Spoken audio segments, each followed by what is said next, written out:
Je ne suis pas là, je suis un produit de votre imagination. N'essayez pas de régler l'image. Vous vous rappelez Quand vous étiez enfant, votre émission de télé préférée. Vous vous amusez encore aux jeux vidéo, je parie. J'ai passé l'âge de ces conneries. Je te propose un voyage dans le temps. C'était là dans le temps, c'était un tube. Cela me rappelle un tas de souvenirs. Je suis trop vieux pour ces conneries, moi aussi. Tous ces moments se perdront. Il n'y a qu'un moyen de le savoir. D'accord, faisons comme ça. La seule conclusion que je peux en tirer est que Nous ne sommes pas trop vieux pour ces conneries. Nous ne sommes pas trop vieux pour ces conneries. Comme tu penses. Nous ne sommes pas trop vieux pour ces conneries. Ouais. Bonjour les gens, vous écoutez le 6e épisode dont On n'est pas trop vieux pour ces conneries, le podcast qui revient sur les œuvres marquantes de nos jeunes années.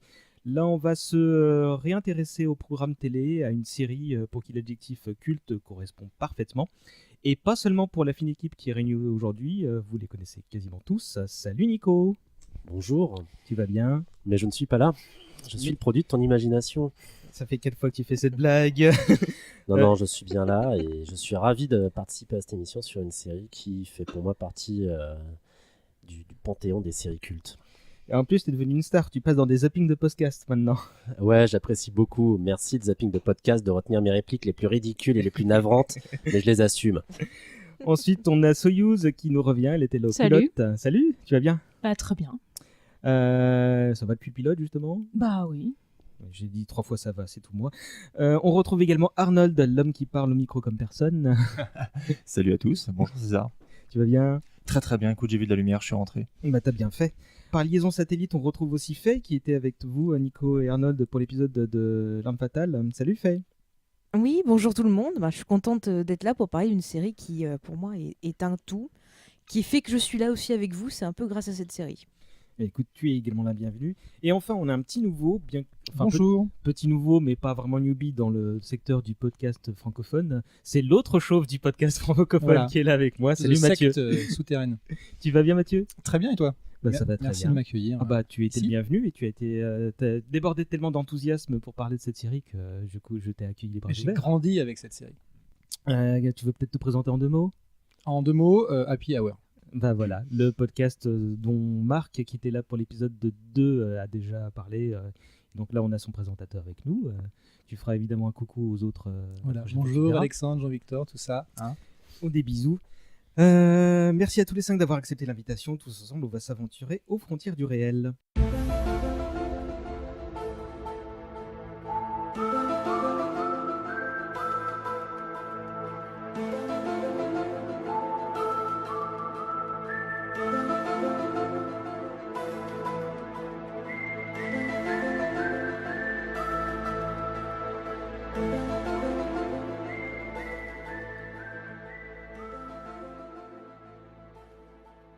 X-Files ou aux frontières du réel, donc lors de ses débuts de la série en France, c'est très clairement l'un des sujets qui a été le plus demandé par les différentes personnes qui participent de près ou de loin à l'élaboration de cette émission. Donc c'était qu'une question de temps avant qu'on s'y penche. Comme d'hab, très rapidement, est-ce que quelqu'un veut réintroduire la série, la présenter en quelques mots? Et je vais demander ça au petit nouveau, tiens. Très bien. X-Files, c'est une série qui est produite depuis 93. On dit depuis parce qu'en fait, comme ça a repris il y a 2 ans, hein, on va dire que c'est encore un peu actuel. Utilisons le jargon. Et qui a été diffusée sur M6 en France au début les dimanches soirs et puis les jeudis soirs. Moi j'ai un souvenir très net des jeudis soirs très tard, puisque la télévision française diffusait à l'époque les séries fantastiques, on va dire dans un créneau post 22-23 heures. Tandis que ça, c'était le dimanche en fin d'après-midi. Et le dimanche en fin d'après-midi, ouais. Mais je me souviens La première saison, c'était le dimanche à 19h et après, c'est Exactement. passé le jeudi en première partie de soirée. Et après, il y avait les jeudis de l'angoisse et les films d'horreur derrière, me semble. Exactement. Et ça a couru sur 9 saisons jusqu'en 2003. 2-3, ça, hein, voilà. Et avec 2 films qui ont permis à la franchise de sortir du petit écran. Et puis récemment, au gré des reboots et des revampes et tout ça de séries télé, vu le succès des petits formats, The X-Files est revenu pour une saison 10 de 6 épisodes et une saison 11 de 10 qui est en cours de diffusion. Et on verra si tout le monde est à jour ou pas. Alors c'est pas le cas, mais on va en parler tout à l'heure, sans trop spoiler, sans spoiler même si possible, s'il vous plaît. J'y suis pas encore moi. Vous connaissez le principe, on a 1 heure devant nous avant qu'un gong sonore ne marque la fin de la discussion. On aura une petite clochette pour nous indiquer la mi-temps. Je vous cache pas que comme on est un peu plus nombreux que d'habitude, je serai sans doute plus indulgent après le gong pour qu'on puisse dire tout ce qu'on a sur le cœur, parce que j'ai l'impression qu'il y en a beaucoup de cœur justement. Je vais lancer le gong. Hop, hop, hop. Ça c'est fait. Enfin le gong, C'est le très timer. technique comme émission. C'est très bordélique, mais les gens ne le voient pas. Bon, petit tour de table pour commencer. Je vais commencer avec Faye. À quelle période tu as découvert la série et dans quel contexte, ce genre de choses, à quel âge? Ouais, alors j'ai découvert la série, j'avais 12 ans quand c'est passé la première fois en France. Et je l'ai regardé parce que depuis l'enfance, je suis très fan de tout ce qui est monstres, histoire fantastique et tout. Donc quand j'ai vu la bande-annonce, j'ai dit il faut absolument que je regarde. Et je suis tombée amoureuse dès le premier épisode et ça n'a jamais arrêté. Même si les dernières saisons, c'est un peu plus dur. Soyouz. Exactement pareil. Vers 12 ans, je regarde. Enfin, en fait, je crois que c'était ma mère qui regardait et moi j'étais complètement obsédée par toutes les histoires qui faisaient peur, etc. Et j'ai tanné ma mère pour qu'elle me laisse regarder. Et comme je m'y attendais, je suis devenue complètement fan de cette série. Et exactement comme Faye, les dernières saisons, elles sont... On va d'abord parler de notre découverte avant de parler mais ouais, ça a été... j'étais complètement obsédée. Mes camarades de classe m'appelaient Roswell.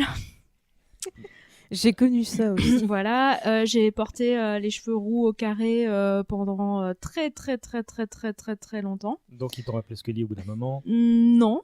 Mais voilà. Donc, Et moi, je suis redevenue rousse là. Il y a des périodes ça va, mais ça revient toujours le roux. Moi aussi en fait. C'est même tricolore en ce moment là. Ouais. Arnold. Bon, moi, je suis toujours brun, mais un peu comme mes camarades. Comme mes camarades, je suis un peu obsédé par tout ce qui est fantastique, horreur depuis que je suis tout gamin. J'ai une fascination non morbide, plutôt saine pour ce genre de trucs. Et je me rappelle que j'ai vu ça, j'ai découvert X-Files via un épisode de la saison 1 qui s'appelait Métamorphose, quand j'avais 10 ans, que j'étais gamin. Et je suis tombé au milieu de l'épisode, donc qui est plus ou moins un épisode qui traite de la mythologie indienne et du Wendigo et du lycanthrope. Ça fait un peu peur. Et j'étais tombé sur la première scène de Métamorphose et j'étais à la fois fasciné et terrifié par ce que je voyais. Et j'ai enchaîné presque immédiatement avec un épisode. Donc à l'époque, il me semble qu'M6 les diffusait dans un ordre plus ou moins un peu bordélique.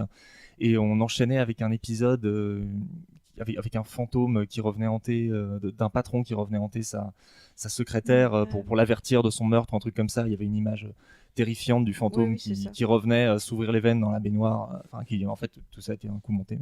Et tout ça m'avait complètement obsédé et j'ai pu lâcher. Et il s'avère que ma mère regardait exactement le même truc dans la pièce d'à côté, donc je rebondis un peu sur ce que dit Soyouz. Il y a un rapport entre X-Files et ma mère, c'est pas oedipien, mais et tous les samedis soirs, je me rappelle, donc on se branchait X-Files, enfin tous les dimanches en tout cas, dès que X-Files passait, on était ensemble dessus. Il n'était pas question de faire autre chose, et c'était devenu une petite tradition pour nous, quoi. Mathieu? Je vais pas être du tout original puisque comme mes camarades, j'ai commencé très tôt, 11-12 ans, et j'ai vu les premières diffusions le dimanche soir et le jeudi très très tard. Et effectivement, un de mes premiers souvenirs, et j'ai revu la première saison il y a pas longtemps et ça m'a fait la même chose, un de mes premiers souvenirs, c'est Métamorphose. Ce sont des épisodes extrêmement, très très bien réalisés d'abord, mais aussi très marquants et assez horreur en fait au final. Et ça m'a imprimé la rétine. Et moi après, je pense que la série a participé à mes premiers bains de fantastique ou de science-fiction, et j'oserais pas dire qu'avant j'avais une culture liée à ça. En tout cas, X-Files a été au démarrage de pas mal de passions que j'avais pour la pop culture, et c'est pour ça que je la suis depuis aussi longtemps d'ailleurs. Nico? Moi, j'ai découvert X-Files en 95, je crois. Ça passait le vendredi soir à ce moment-là, à 22h30. Et par une coïncidence assez incroyable, je suis tombé sur le pilote, le premier épisode. Et c'est la première fois. Rediff du pilote. Une rediff du pilote, ouais, en 95, si je dis pas de bêtises. Et c'était la première fois que je tombais sur le premier épisode d'une série. Jusque-là, que ce soit Code Quantum, Magnum, n'importe quoi, l'agence touriste, j'avais toujours raté le premier épisode. Et là, pour la première fois de ma vie, je tombais sur le pilote. Et j'ai accroché immédiatement, pas seulement pour l'aspect fantastique, pas seulement pour la réalisation que je trouvais vraiment super, pas seulement pour les personnages que j'ai adoré tout de suite, immédiatement. D'ailleurs, j'ignorais à ce moment-là que c'était X-Files. Pour moi, c'était un téléfilm. C'était un téléfilm qui passait, et j'ignorais complètement que ce pilote correspondait à cette série dont on m'avait déjà parlé d'ailleurs, mais en toute hypothèse, ça a été une découverte. Et à ce moment-là, et je finis là-dessus, à ce moment-là, en fait, je suis donc vraiment, voilà, je suis fan de fantastique, mais je suis aussi fasciné par tout ce qui est théorie du complot. Parce que j'avais vu JFK, le film d'Oliver Stone, il y a 2 ou 3 ans. T'étais perdu, ça y est, t'avais trouvé ta nouvelle passion. Non, mais je dis pas que j'y croyais, mais ça me fascinait.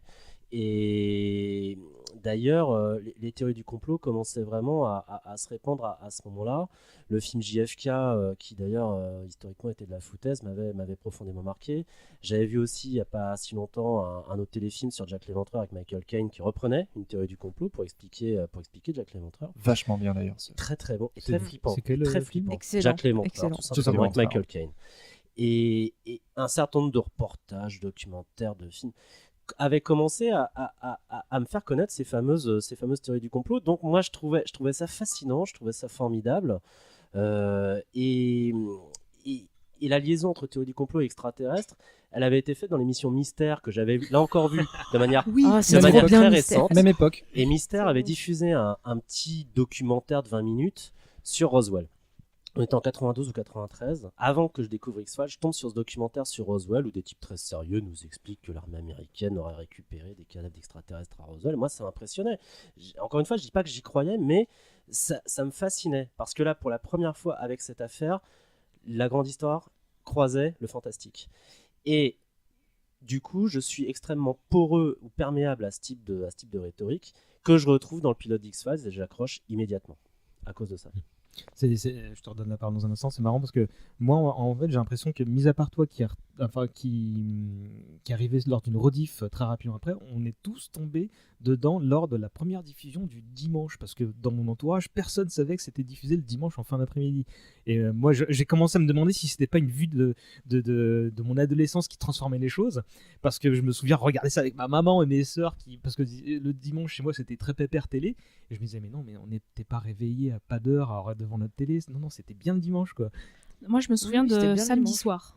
Bah, c'est devenu alors le le samedi soir c'est passé après dans la trilogie du 95. samedi à peu près en ce moment-là où j'ai 3 découvert ou 4 à la rentrée scolaire 95. à la saison 3 ou 4 c'est passé dans la trilogie du samedi quand ça a eu vraiment beaucoup de succès, mais au début c'était dimanche, on a eu jeudi, vendredi et après samedi. Et je crois pas que c'était tout de suite dans la trilogie du samedi, mais c'est devenu en prime time le samedi. Après, ouais. Est-ce qu'on oui, disait oui. Mais au début, en fait, la trilogie du samedi, elle n'existait pas, et c'est un peu X-Files qui a créé la trilogie du samedi, en fait. Ça, ouais. Mathieu ? C'est parce qu'il y a eu du succès dessus, en fait. Oui, d'ailleurs, ce qu'on disait tout à l'heure, c'est que c'était pas forcément diffusé dans l'ordre, ce qui était assez souvent le cas à la télévision française. Mais ça pose vraiment une question de The X-Files était au démarrage, juste après ou juste en même temps de Twin Peaks, de ces premières séries qui bénéficiaient peut-être d'une vraie couverture médiatique et d'un vrai marketing, ce qui était peut-être moins le cas dans les années 80.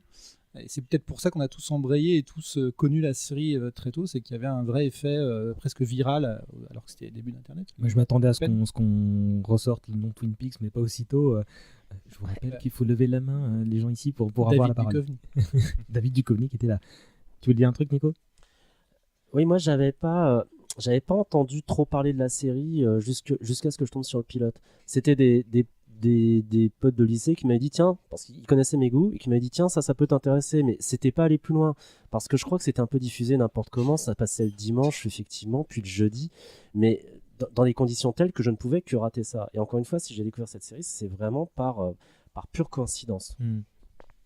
Qu'est-ce qui vous a plu tout de suite dans cette série, Faye ?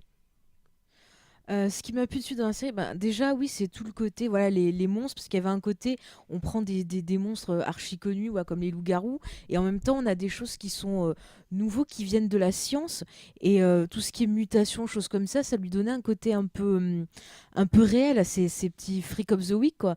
Et du coup, par exemple, l'exemple de Tooms, c'est l'exemple qui est marquant, c'est-à-dire que c'est une créature qui naît un petit peu des mutations de la science et d'autres choses, et du coup ça le rend effrayant, et c'est vrai que genre même maintenant, quand je vais aux toilettes, je vérifie si Tooms c'est pas caché, vous voyez, c'est un truc comme ça. Il y avait ça, puis le côté justement les complots, ne pas croire tout ce qu'on nous dit et tout, c'est là que j'ai commencé à devenir folle, et à faire plein de théories sur des séries, et à commencer à faire des recherches de partout, enfin, ça m'a vraiment... ouais, ça m'a vraiment construit quelque part cette série. Ça m'a fait du bien en fait. Je sais pas comment expliquer. C'était vraiment une drogue en fait. Arnold. Ce qui m'a plu tout de suite, je crois que c'est effectivement tout ce que vient de dire Faye, bien évidemment. Mais en plus de ça, il y a tout un panel de trucs qui font que la série est devenue unique à mes yeux. Déjà, je vais commencer par le thème musical de Mark Snow qui te marque l'oreille et les sens, mais presque immédiatement. Même l'ambiance générale de la série au niveau sonore est assez folle. Tout cet aspect effectivement qui mélange science et macabre de façon très très bien foutue. Et je pense surtout à je pense quelque chose dont on va beaucoup parler, qui est la dynamique Mulder-Scully, qui était unique pour moi, pour l'époque, et qui a marqué, je crois, énormément de spectateurs. L'opposition croyances surnaturelles et théories scientifiques qui se heurtaient très souvent, parfois au point d'être ridicule, où tu as envie de secouer Scully en disant ça fait 3 saisons quand même que tu vois des monstres, que tu te fais agresser dans tes chiottes, ouvre les yeux, c'est 5 secondes. Mais qui joue énormément sur le succès de la série, quoi. Sans ces deux personnages, la série n'aurait pas du tout été pareille, quoi. Mathieu. Je rajouterais à ça, moi, l'ambiance visuelle de la série, parce que je pense que c'est une des premières qui vraiment fait l'effort d'une vraie réalisation qui a des ambitions. Et moi, ce qui m'a frappé d'entrée, alors qu'encore une fois, j'avais pas forcément vu beaucoup de choses avant, mais c'est les visuels, c'est les scènes filmées avec 2 lampes torches dans le noir. On pense à Tooms, mais c'est tous ces épisodes qui sont réalisés magnifiquement. Et même en les revoyant aujourd'hui, oui, les costumes sont un peu dépassés, oui, les coiffures sont un peu dépassées comme dans la majorité des séries des années 80-90, mais la réalisation de la première saison, en l'occurrence, et les 2-3 premières, c'est splendide, quoi. Et ça te met dans l'ambiance, quoi. Juste avant de repasser. Et le maillot de bain magnifique de Mulder dans l'épisode de Wanbury pour la partie, il est dépassé ou pas? Oh oui. Il est quand même culte, hein. Juste avant de passer la parole à Soyuz, tu voulais rajouter un truc, Arnold? Oui, la réal, c'est intéressant que tu parles de ça.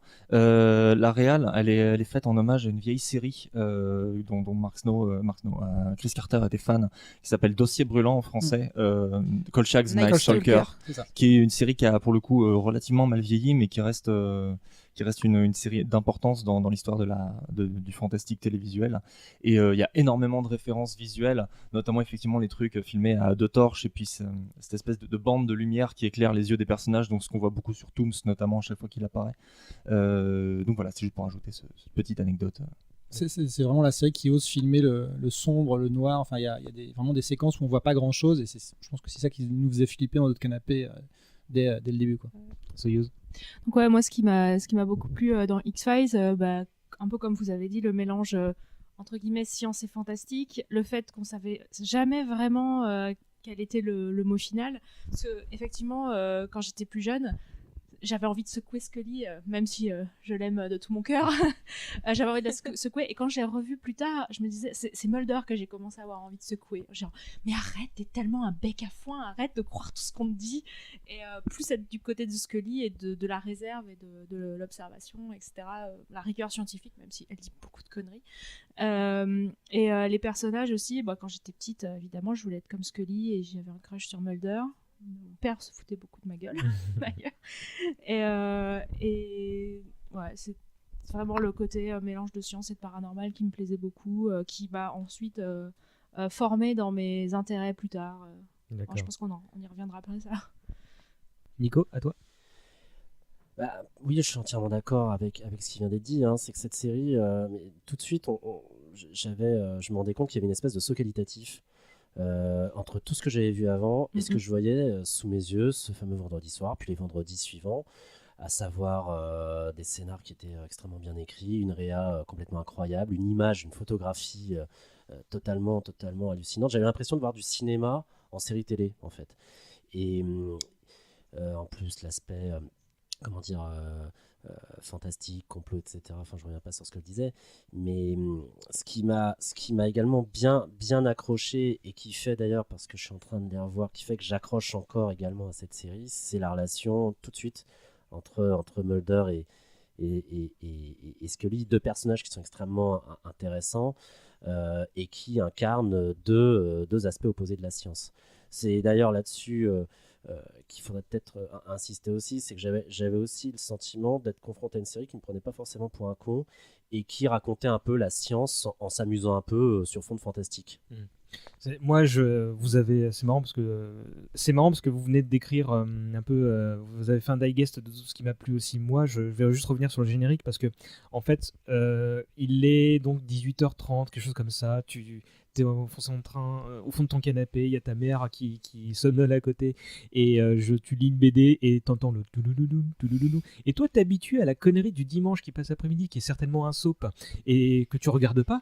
Et là, tu vois, attends, c'est quoi ce truc? Et tout de suite, moi, me souviens parfaitement avoir ressenti une espèce de, pas de détresse, mais de mal-être profond, parce que normalement, c'est le moment cosy de familial, tu vois. Et là, tu vois un truc qui ne peut pas faire autrement que te mettre dans une sale ambiance, le générique. Et après, tu regardes, et la musique continue, elle est ultra présente, et elle est discrète, mais ultra présente, mais elle te fait dire... Regarde, c'est pas comme d'habitude. Et du coup, moi, j'étais étrangement fasciné par ça. Et bah, c'est comme ça que j'ai été ferré, quoi. Soyouz. Ouais, la musique, elle est juste incroyable. D'ailleurs, au bout d'un moment, quand tu les connais bien par cœur, les épisodes, tu reconnais à la musique quel sera le thème de l'épisode. Ah, ça, c'est la musique de la créature un peu mystérieuse d'un pays étranger. Ah, ça, c'est la musique des extraterrestres. Ah, ça, c'est la musique du fantôme vient de chez nous. Et ça, c'était assez marrant. Et qui était absente de la saison 10, d'ailleurs. Ça a été un de mes gros regrets. Et ça revient beaucoup dans la saison 11, d'ailleurs. Ah, parfait, merveilleuse nouvelle. Mark Snow joue beaucoup avec le thème qui apparaît dans des épisodes même de type one-shot. Et il le change un petit peu de telle façon à ce qu'il soit un peu reconnaissable, mais non, vraiment sympa, très très bon. Alors, on a évoqué le cas des acteurs principaux qui sont séduisants très rapidement et quelles que soient les étapes de leur relation et de l'évolution de la série. Moi, je rajouterais que très vite, en fait, on fait connaissance à une galerie de persos secondaires qui est juste hallucinante. Qui apportent tous quelque chose avec pas grand chose. Donc Skinner qu'on voit pas tout de suite, qui est tout le temps de profil, l'homme à la cigarette qu'on voit qu'au bout de quelques épisodes et on sait pas qui c'est, et sa légende se construit petit à petit, etc. Je rajouterais ça comme élément distinctif qui suscite l'intérêt très rapidement, quoi. Ah, les Lone Gunmen et même Krycek. Krycek. Il y a le personnage que tu adores détester, quoi. Il y a un truc intéressant, c'est qu'avec le recul, on est tous fans de toutes ces galeries de personnages secondaires, alors qu'en fait, la série joue habilement avec ça. C'est qu'effectivement, quand tu revois la première saison, il y en a plein qui sont très absents, évidemment. Il y en a d'autres qui apparaissent un épisode sur 20. Enfin, je pense que Chris Carter a quand même cette intelligence de pouvoir puiser dans son bestiaire quand il veut, d'utiliser certains personnages, alors notamment dans la hiérarchie du FBI, des trucs comme ça, qui vont venir embêter un peu nos héros, qui font appel aussi un peu au fanservice, mais qui du coup sont pas non plus des récurrents juste inutiles, quoi. C'est vraiment, on a un univers derrière solide, et c'est ça qui est assez intéressant et qui va contenter un peu tout le monde, quoi. Je vais passer la C'est parole clair, puis genre gorge profonde, tu vois, tu le vois pas beaucoup, mais on s'attache vachement au personnage. Et quand à la fin de la saison 1, il disparaît, je sais pas vous, mais moi j'étais super triste, quoi. Parce que j'ai l'impression que c'était un peu quelqu'un qui nous aidait dans cet univers à essayer de faire la part des choses et tout. Et du coup, on perd un peu la lumière, quoi, en quelque sorte. Je crois. Attends, levez la main. D'abord, c'est Nico, mais tu veux juste réagir dessus, Soyouz? Ouais, déjà sur Deep Throat, qui était vraiment incroyable et finalement, il revient habiter jusqu'à la saison 6 ou 7. Il revient tout le temps hanter Mulder alors qu'il est mort dès le début de la saison. Et je voulais juste ajouter un petit truc sur les personnages. Quelque chose que j'aime beaucoup dans X-Files, c'est que même les personnages tertiaires qu'on voit qu'un seul épisode, ils sont quand même bien construits. Ils ont une profondeur, ils sont solides. Et ça, c'est un truc qui m'a toujours marqué, c'est que tu t'attaches à des personnages d'un épisode. Et ça c'est chouette. Nico. Ouais. Je suis tout à fait d'accord sur Gorge Profonde, qui a fait beaucoup d'ailleurs pour le fait que j'accroche à la série dès la saison 1, parce qu'en plus il y avait la référence à l'affaire historique, celle-là du Watergate. Gorge Profonde, c'est le nom de l'informateur hyper haut placé. On sait maintenant que c'était le directeur adjoint du FBI, des deux journalistes qui ont fait tomber Richard Nixon. Mais s'agissant des personnages secondaires, il n'y a pas toujours des réussites. Je trouve d'ailleurs que dès qu'on aborde le sujet des ex de Mulder, on est confronté à des personnages qui sont super agaçants, qui m'ont toujours lourdé. Alors peut-être que J'ai j'étais... aucun souvenir de ça. Si, il en avait. Dès la saison 1, il croise une Britannique, je crois, Phoebe Green. Une profiler qui était super énervante. Qui était super agaçante, mais brillante en fait. Ouais. Et ensuite, on recroise une Phoebe Green bis, qui je crois s'appelait Diana Foley. Diana Foley, ouais. Ou dans la saison Diana 5 Foley, ou 6. Qui était également agaçante. Alors on voit à quel type de femme d'ailleurs s'intéressait Mulder dans ses années plus jeunes, mais je trouve que ces personnages ont jamais été autre chose que des créations totalement artificielles et assez irritante pour le spectateur. Ouais, Je suis épaté que vous vous souveniez des noms des personnages qu'on a Moi, vus je nos pense deux qu'elles fois, étaient Mais là pour donner encore du... Follet, Attends. elle avait quand même un rôle parce qu'elle fait partie du complot, donc on peut se dire qu'elle l'a manipulé aussi peut-être au début de leur relation parce que voilà, il y a plein d'enjeux et autres, on va pas tout résumer, mais elle encore, elle avait une certaine importance comparée à certains persos. Concernant les ex de Mulder, honnêtement, même si elles sont agaçantes, elles sont toutes trop bien pour lui. Enfin, lui, c'est quand même un rat de fin fond de couloir, complètement conspirationniste. Enfin, c'est un loser, quoi. Je l'aime d'amour, mais c'est quand même un loser. Arnold. Un peu pervers aussi, il faut le dire. Hein. Oh, Accro au porno, ce garçon. Non, en fait, Ça ressemble pas mal au personnage qu'il incarne, je crois. C'est pas faux, ouais. Moi, je voulais revenir sur Deep Throat, mais plutôt d'un point de vue scénaristique, puisque effectivement, alerte spoiler, on l'a dit tout à l'heure, il disparaît. Mais enfin, au bout d'un moment, si vous n'avez pas vu un petit bout de série au bout de 25 ans, c'est dommage pour vous. On va dire qu'il y a prescription là. La disparition de Deep Throat, je me rappelle, c'est un truc qui m'avait beaucoup marqué. Je rebondis sur un truc qu'on disait avec Nico hors antenne. La fin de la saison 2 m'a effectivement, comme tu disais, appris ce que c'était qu'un cliffhanger.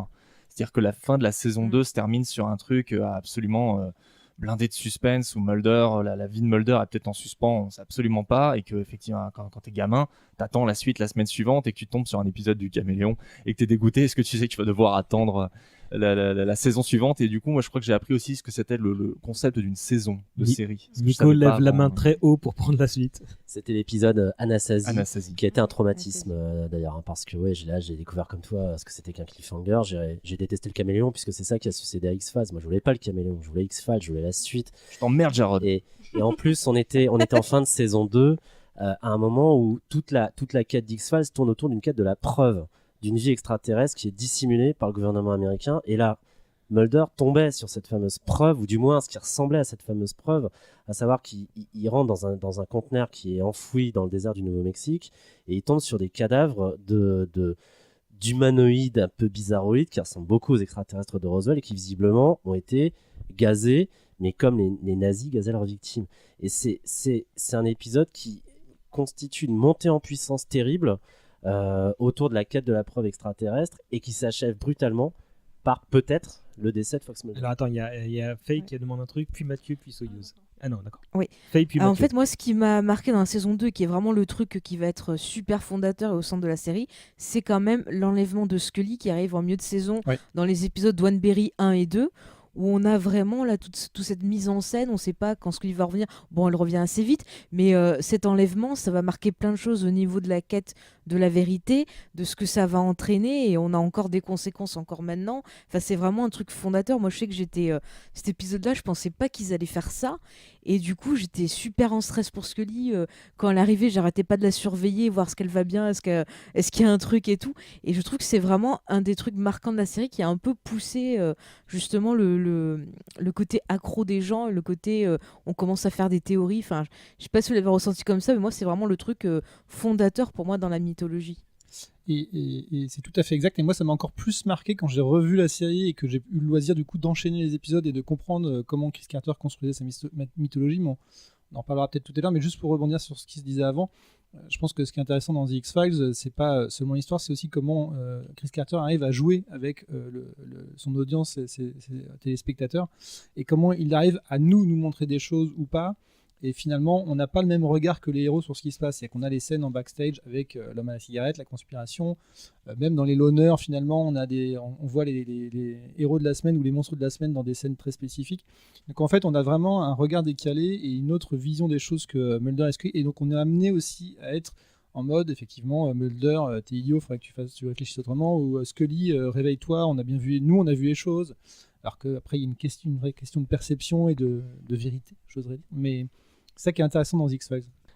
Moi, il y a un truc que je viens de me rappeler, que je voulais dire dans les bons points, même si je m'en suis pas aperçu tout de suite au moment de la série.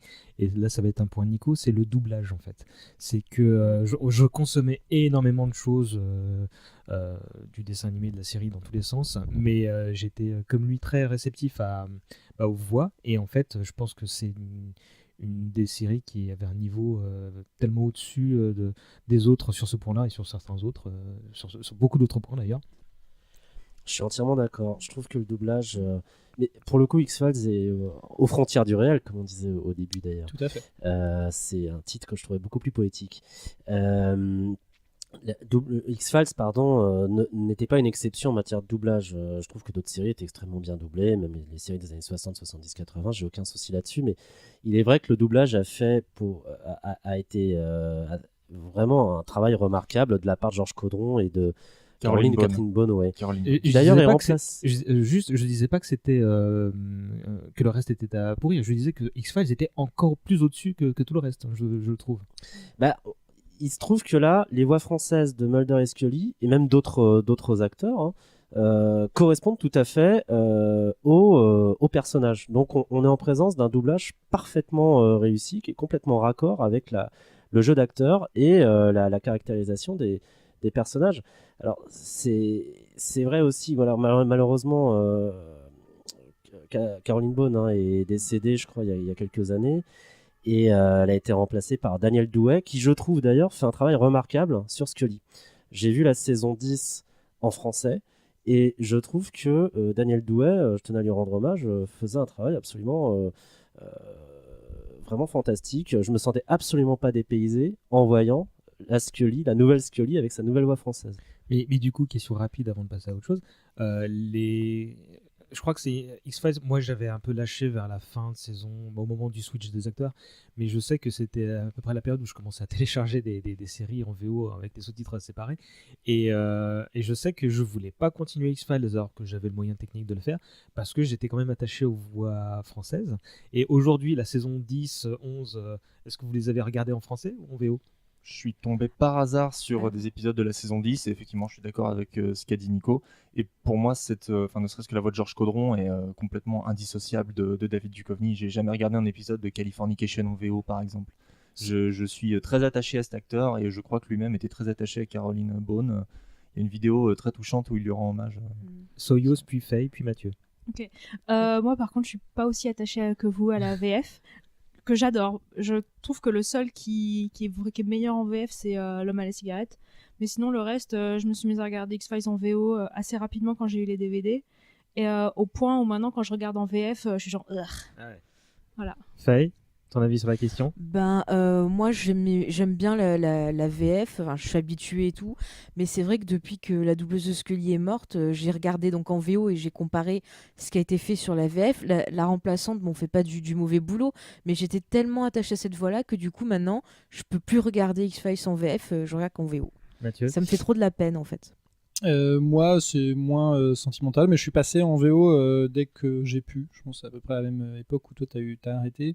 J'ai continué parce qu'on en parlait en off tout à l'heure, mais c'est vrai qu'après, quand t'es en VO, tu as une richesse dans les détails de ce qui est raconté, qui est souvent d'ailleurs, même dans les blagues purement américaines qu'on peut pas forcément traduire. Mais je me suis attaché, je regarde beaucoup de choses en VO et X-Files, et j'ai préféré rester sur les voix d'origine, on va dire. D'accord. Là, habituellement, j'ai un conducteur assez mince pour cette émission et je sais sur quoi enchaîner, mais comme on est tous très chauds, je vais vous proposer à chacun de parler d'un sujet bonus. Vous avez quelques 2-3 minutes, on va pas passer. Mais est-ce qu'il y a un aspect de la série que vous voulez évoquer en plus qui vous paraît important là de dire, du coup quelque chose de plutôt marquant, pas parce qu'on va passer aux aspects négatifs ensuite. Faye, t'as quelque chose en tête ? Par exemple, on parlait de la relation Mulder et Scully.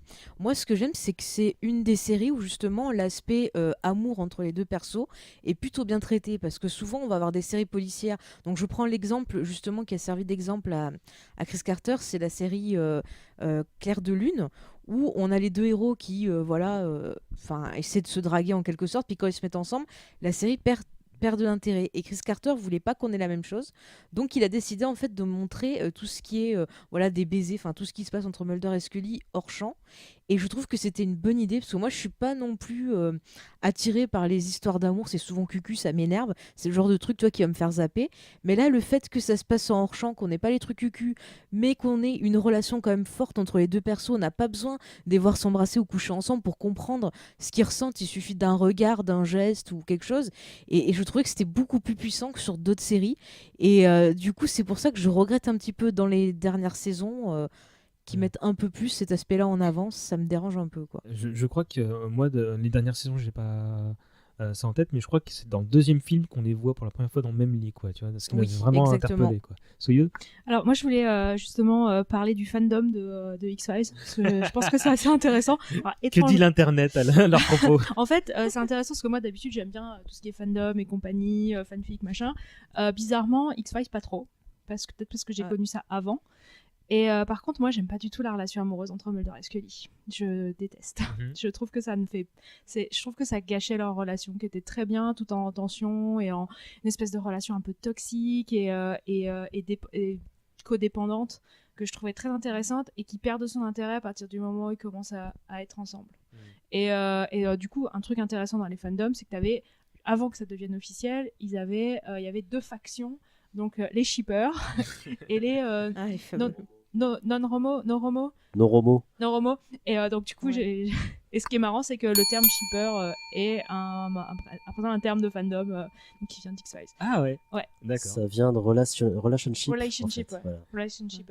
Mais je sais pas toi, mais la première fois où j'ai vu Mulder et Scully s'embrasser dans le final de la saison 9, j'ai eu envie de vomir. Je sais pas pourquoi, c'était pas normal. C'est comme quand tu vois tes parents, quoi. Non, il saison y 8. a eu un moment à Noël où ils sont sous le gui ou un truc du genre, non? Non, c'est Ah oui, c'est- pour le c'est nouvel an, l'épisode, l'épisode avec Millennium. le crossover, voilà, Oui. avec Millennium. Ouais, ouais. exact. Ouais, Et- c'est vrai, il y avait celui-là aussi. Ouais, et moi, ma réaction, ça a été genre, non, j'avais l'impression de voir 2 frères et sœurs. Mathieu. C'est ça. Et tu te rappelles dans le film, le premier film X-Files qui faisait la liaison Ouais. entre les saisons 5 et 6, il y a une scène où ils vont pour s'embrasser Ouais. et moi je commençais à m'énerver dans le cinéma et heureusement une abeille.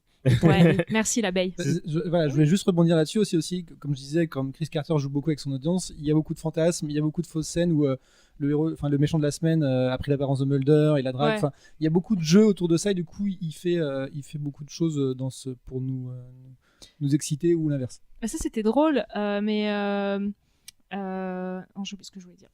Nico. En fait, c'est sur la relation Mulder-Scully, elle est très intéressante. Pourquoi? Parce que X-Files, c'est une série sur la paranoïa. Ne faites confiance à personne, la vérité est ailleurs. Le gouvernement, votre gouvernement, celui pour lequel vous payez vos impôts, vous ment. Il cache les preuves. Même les personnages qui font l'objet de vos enquêtes vous mentent pour couvrir leurs propres infractions, leurs propres crimes. Donc c'est une série sur la paranoïa et qui présente la relation Mulder-Scully sous l'angle d'une confiance absolue. Et je trouve que cette idée de la relation de confiance qu'ils ont tous les deux est beaucoup plus intéressante que les histoires d'amour qu'ils auraient pu avoir. On voit bien finalement que ces 2 personnes sont pour ainsi dire faites l'une pour l'autre, et mais que ça dépasse simplement la simple entre guillemets relation amoureuse. Je trouve que c'est très beau d'insister sur le fait que la confiance peut exister entre 2 personnes et qu'elle peut aboutir à une relation aussi magnifique que celle qui les unit. Ils sont des âmes sœurs, peut-être pas d'un point de vue romantique, mais Arnold. Ouais, Mais c'est dans- juste. Oui, Euh, vas-y. c'est Soyeuse. c'est juste que, comme tu disais, ils sont vraiment relation codépendante, quoi. Et moi, il y a un de mes épisodes préférés qui m'a beaucoup marqué, c'est le prêt où je suis mort. Le pré Je suis mort. saison Incroyable 4. dans la saison 4. C'est Et où c'est peut-être mon préféré. pareil, c'est un de mes Ouais. préférés. Et il insiste vachement sur le fait que Mulder et Scully, ils ont un lien familial entre les deux. Et je trouve que, parce que je sais que Chris Carter, au début, il voulait pas les mettre ensemble. Et Je vais te relancer sur ouais. cet épisode-là parce que tout à l'heure je vous demandais vos épisodes préférés. Ouais. Mais parce que là j'ai beaucoup à dire aussi. Ok, pas de problème. Tu voulais dire un truc, Arnaud? Ouais, si on reste vraiment tous ensemble sur la thématique Mulder-Scully, je crois qu'au-delà d'une aventure romantique, moi personnellement, qui s'embrasse ou pas, moi le balai qui est total, mais c'est leur quête de foi mutuelle Et de compréhension. et d'un amour qui est au-delà du romantique en fait, parce que chacun doit apprendre à déconstruire son mode de pensée, à se reconstruire l'un par rapport à l'autre, ce qui se passe surtout dans les épisodes mythologiques, mais parfois dans quelques one-shots.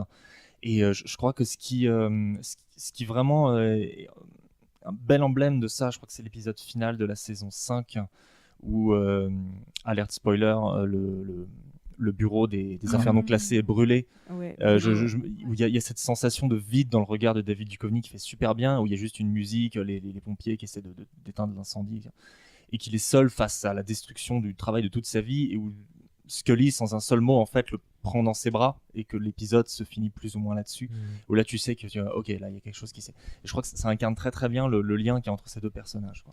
J'ai besoin d'un Kleenex là. Mathieu. Par contre, ouais, sur. Attends, pour revenir Mathieu sur, d'abord. Oui. Ouais, D'accord. non, j'allais changer de sujet, donc si si tu veux renchérir, Faye. Oui, non, je veux juste finir sur Mulder et Scully. Juste par rapport à tout à l'heure sur la relation de confiance, il y a Mulder quand même qui ment à Scully, parce que quand il se fait enlever, donc au début de la saison 8, elle apprend, alors attention spoiler, elle apprend que Mulder était mourant et il lui avait pas dit. Donc là déjà, elle a des doutes un peu sur lui, mais ça c'était juste pour rajouter. Et sinon dans leur relation, je trouve que finalement, Scully est plus forte que Mulder, parce que souvent on dit que Scully c'est un peu genre elle suit Mulder, elle se laisse faire, mais au final je trouve que Scully pour moi c'est un peu le cœur de la série, parce qu'on a une personne qui était qui était trop sur la science et tout, et au fur et à mesure, même si elle y a mis le temps, elle s'est ouverte et elle est un peu devenue une fusion de ce qu'elle était au début et de Mulder, c'est-à-dire qu'elle croit, mais en même temps il y a l'aspect scientifique, et c'est un personnage qui est très très fort, c'est vraiment une belle figure de femme. Moi je sais que c'est vraiment un modèle pour moi. Quand j'ai des moments où je stresse, je pense à Scully et ça m'aide, et je trouve que c'est je finis. Une X-Files sans Mulder, on a vu, on peut y survivre, mais moi je pense que X-Files sans Scully, c'est pas possible, quoi. C'est marrant parce qu'avant de passer la parole respectivement à Nico et Arnold, moi je veux juste dire un truc, c'est que t'as commencé à l'évoquer, c'est que j'ai l'impression que Scully est plus forte, c'est tous les deux des personnages forts dans leurs convictions, mais Scully, de par son empathie qui a pas l'air palpable au premier abord, est plus forte pour le couple en fait. Elle va alors qu'elle croit pas forcément à tous les délires de Mulder, elle va le suivre, elle va être forte pour eux deux quand ils vont partir dans ces directions là. Et puis c'est le personnage avec lequel on arrive dans les affaires non classées.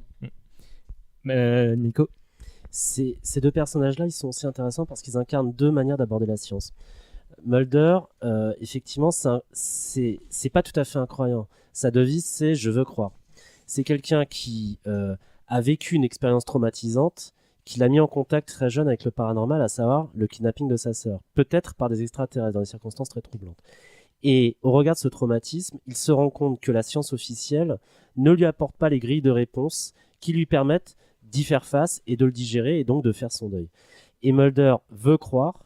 Ça veut dire qu'il potentiellement il s'intéresse au paranormal, mais il veut en trouver les preuves. C'est quelqu'un qui émet énormément d'hypothèses, surtout dans la saison 1, à chaque début d'épisode, en disant c'est peut-être les extraterrestres, etc.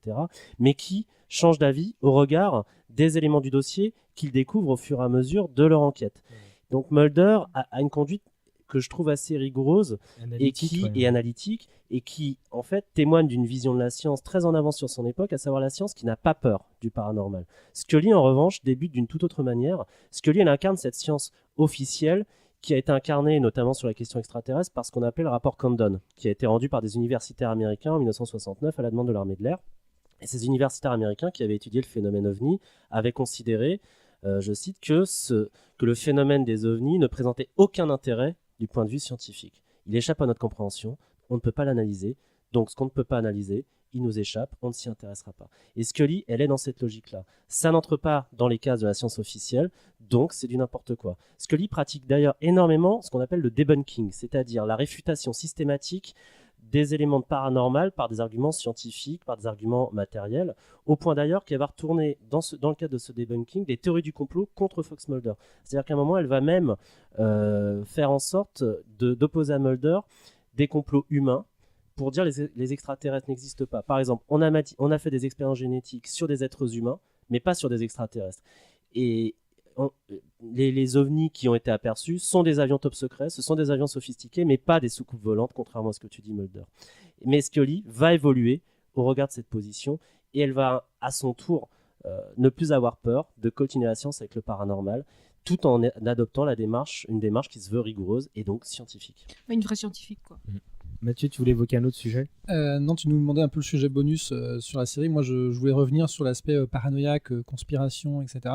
Et moi, c'était... Alors, du coup, Mulder, Scully, je les aimais beaucoup, mais je suivais leur aventure sans forcément avoir d'avis sur la question. Par contre, ce qui me fascinait, c'était cette espèce de travail, alors d'une part de Chris Carter sur la durée, pour nous faire vivre un fil rouge très fort, et qui était des fois en second plan dans certains épisodes d'ailleurs, qui n'était pas forcément tout le temps principal.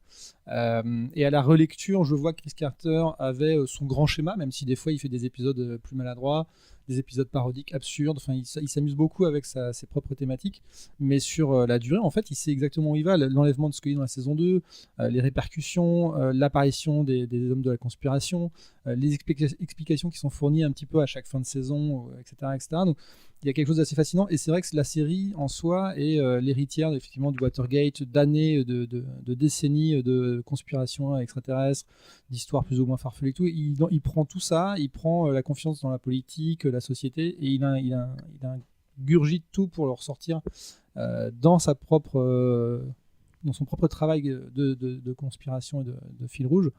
Et c'est d'ailleurs, on en reparlera dans les saisons peut-être 10 et les déceptions, mais c'est là où peut-être il se met un doigt dans l'œil sur le reboot, c'est qu'en fait il tente d'en faire un objet éminemment politique, alors que dans les 9 premières saisons, il injecte plein de choses comme les trucs paranoïaques, conspiration, qui nous fascinent en fait.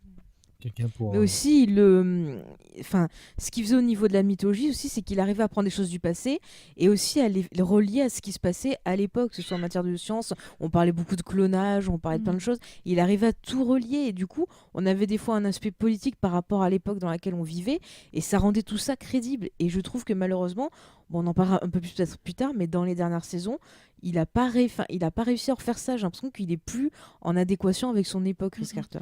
D'ailleurs, je crois que c'est via cette série que j'ai découvert plein de concepts scientifiques qui sont devenus par la suite. Tu parlais du clonage et j'ai pas d'exemple précis en tête, mais je sais qu'il y a plein de choses qui m'ont fait dire ah, mais ça, je crois que je l'ai découvert dans X-Files, quoi. C'était une manière de faire de la science, comme je disais, en s'amusant. C'était une série qui était parfois assez didactique, même si du point de vue scientifique, on avait parfois du n'importe quoi. C'est-à-dire que je crois qu'à un moment, Mulder inverse le sens de la force de Coriolis dans un épisode où des satanistes apparaissent. Mais ce que je voulais aborder, effectivement, quand on aborde la question de la paranoïa dans X-Files, c'est une série qui a rendu les théories du complot bankable, qui a énormément instrumentalisé ces théories du complot dans le cadre d'un récit fictionnel, hein, c'est-à-dire qu'elle a cherché à faire en sorte que les théories du complot soient un ressort narratif extrêmement puissant. Mais par ailleurs, cette série, je trouve qu'elle n'est pas aussi conspirationniste qu'on a bien voulu le dire.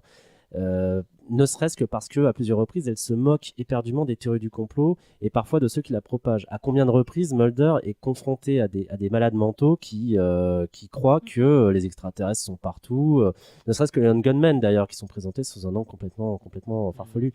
Mais c'est une série qui incite plutôt à l'esprit critique. Et esprit critique vis-à-vis du gouvernement, vis-à-vis également de nous-mêmes. Et je pense à pas mal d'épisodes à vocation écologique qui souligne dès les années 90 des problématiques sur la disparition des espèces menacées, le rôle du nucléaire, la manière dont on pratique la déforestation à outrance. Il y a véritablement des messages politiques et écologiques qui transparaissent clairement dans les années 90 et que malheureusement on n'a pas forcément suivi. On a manqué quelques rediffs d'X-Files pour bien saisir les concepts. Arnold ? Ouais, bien sûr, je ne peux pas revenir sur tout ce qui a été dit, c'était très très bien. Sur un autre sujet un peu à côté, pour rebondir sur ce qu'a dit Nico, il y avait effectivement, au-delà de ne pas en faire une série conspirationniste, le conspirationnisme pour les nuls, il y avait quand même tout conspirationnisme pour les nuls, c'était le Dark Skies. Dark Skies. Ça, c'était... Et j'aimais bien, moi, Dark Skies. Il y avait tout détesté. Il y avait toute une X-Files mania à l'époque où ce truc-là est sorti, ou en tout cas autour des 2, 3, 4 premières saisons. Et je me rappelle qu'il y avait un magazine qui était édité, qui s'appelait X Factor. Mais oui. Factor X, j'en ai plein, j'en ai le logo, c'était le X de X-Files, voilà. Et où il y avait effectivement tout plein d'articles du petit conspirationniste pour les nuls qui était absolument fabuleux. Moi, je trouve ça très drôle. Et il y avait, moi, sur un autre sujet que j'aime beaucoup et qui est plus artificiel autour de cette série, c'est la galerie de visages pas croyable que tu peux retrouver d'épisode en épisode qui ne sont pas des seconds couteaux mais qui sont des guest stars.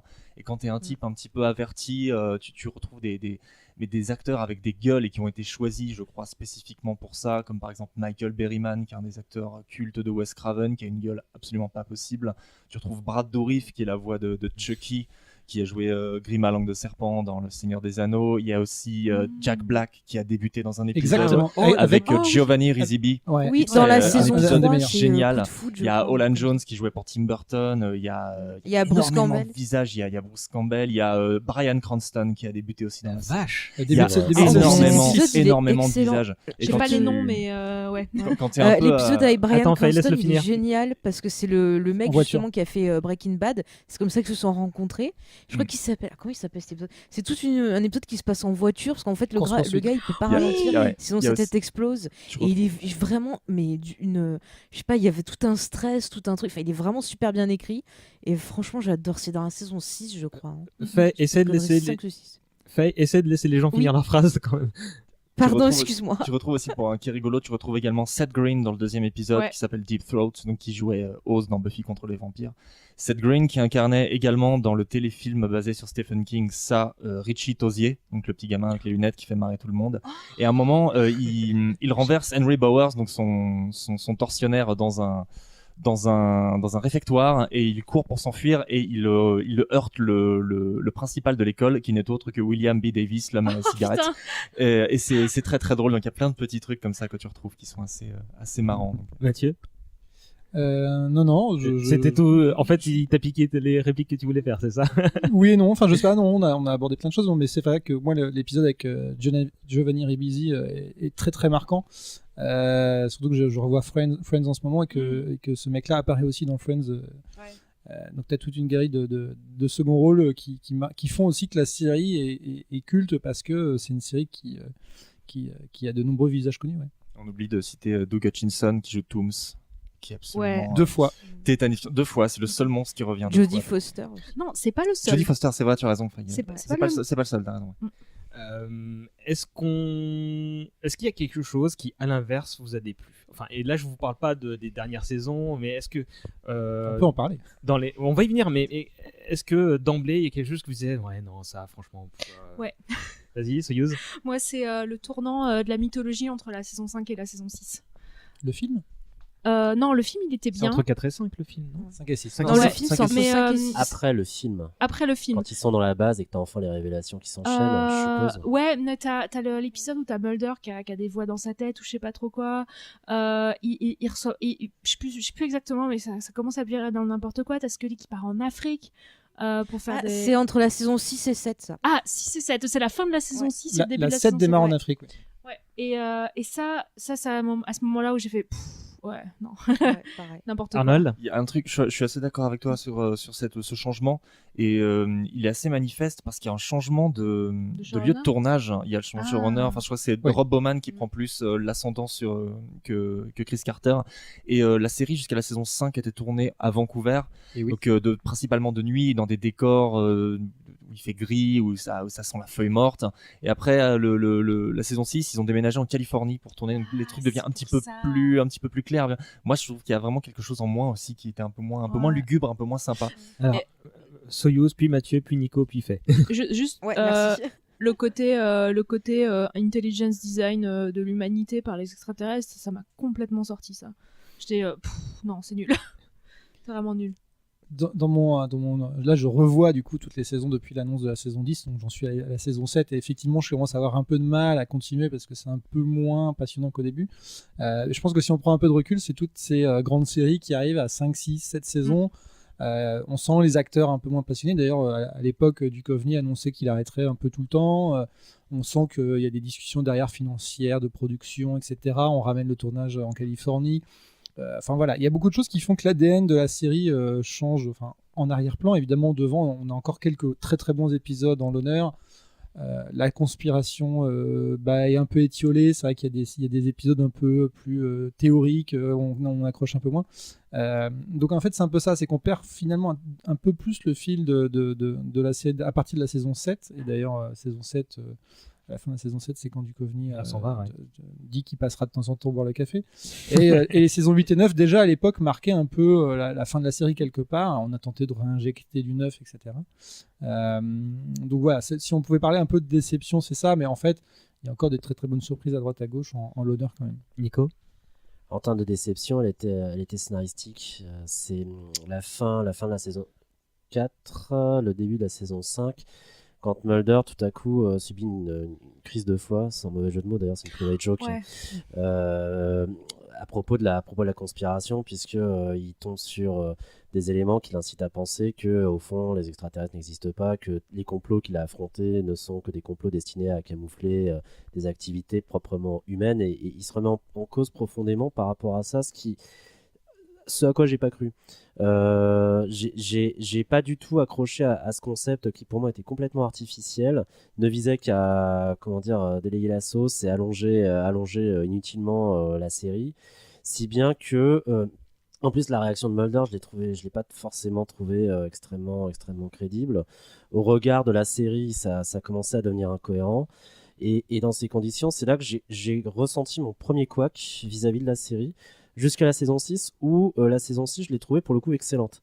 Et d'ailleurs, c'est vrai que l'atmosphère était moins lugubre qu'à Vancouver, mais je disais, enfin il y a du soleil, enfin on voit le désert, enfin on voit un ciel bleu. Ce qui était rarement le cas dans X-Files, et la saison 6 a marqué un renouveau que j'appelais de mes voeux depuis quelques épisodes déjà. Faye, juste avant Mathieu. Oui. Alors déjà par rapport au déménagement de la série à Los Angeles, alors à l'époque, ce que j'avais dans des interviews, c'était à la demande de Duchovny qui voulait se rapprocher de sa femme en fait, et je sais pas s'il avait déjà eu ses enfants, mais c'était pour se rapprocher d'elle en Théa fait. Léonie. Et puis des tournages de films aussi qu'il faisait. Voilà, ouais. Du Et film, ensuite, moi, au niveau des couacs, je suis assez d'accord avec vous sur ce que tu as dit entre les épisodes 4 et 5. Entre la saison 4 et 5, justement, avec Mulder, là, qui fait son espèce de caca nerveux, ça m'avait un peu saoulé. Et puis, au niveau de la mythologie, en fin de série, qui commençait à partir dans le tout et n'importe quoi. Après, moi, j'avais plutôt bien aimé la saison 8. Je trouve que l'arrivée de Robert Patrick, c'était une bonne idée, parce que Robert Patrick, quoi, déjà. Et par contre, moi où j'ai eu du mal, c'est vraiment sur la saison 9, surtout sur les épisodes mythologiques où on avait des super soldats, on avait c'est rushé tout à et mort. n'importe quoi. Pas terrible. C'était horrible, quoi. Et puis à la fin, on avait un final, mais Avec non, quoi. Enfin, pour moi, la série ne pouvait pas finir comme ça. La cigarette en chef indien, quoi. Et puis les Ouais, Lone non, Gunmen. mais- Ouais, Lone Moi, je leur ai Gunmen. pas pardonné les Lone Gunmen. Hein. Moi, je suis pas mécontent de cette fin j'ai parce qu'elle pleuré, est les tellement. pauvres. Mais voilà, mais moi, je me souviens parfaitement de cet épisode, quoi. J'étais Moi, au je fond me du trou. souviens dans cet épisode de fin où ils tournent dans le désert en nuit américaine et il y a des personnages qui plissent les yeux comme ça alors qu'il fait nuit. Et dans mon souvenir, je pensais que c'était en plein soleil à cause de ça. Quand je l'ai revu, je fais mais c'est de nuit, pourquoi ils plissent les yeux?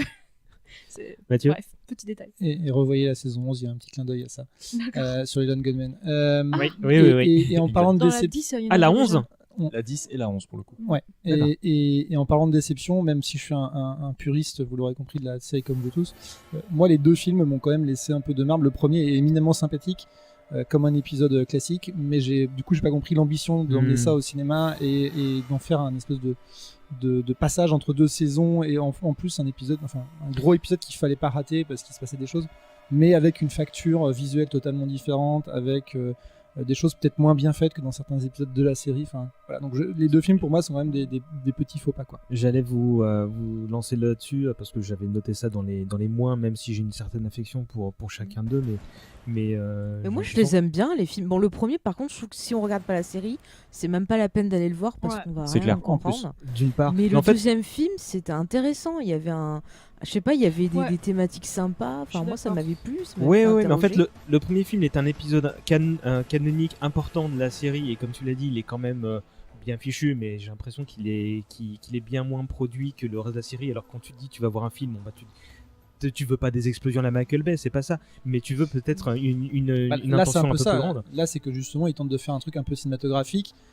Ça envoie un peu du bois, comme on dit, mais c'est moins intéressant finalement que certains épisodes. Voilà, et le deuxième film, c'est un épisode, un peu standalone, qui fait plaisir parce que tu les avais pas vus depuis un moment. 5 ans après.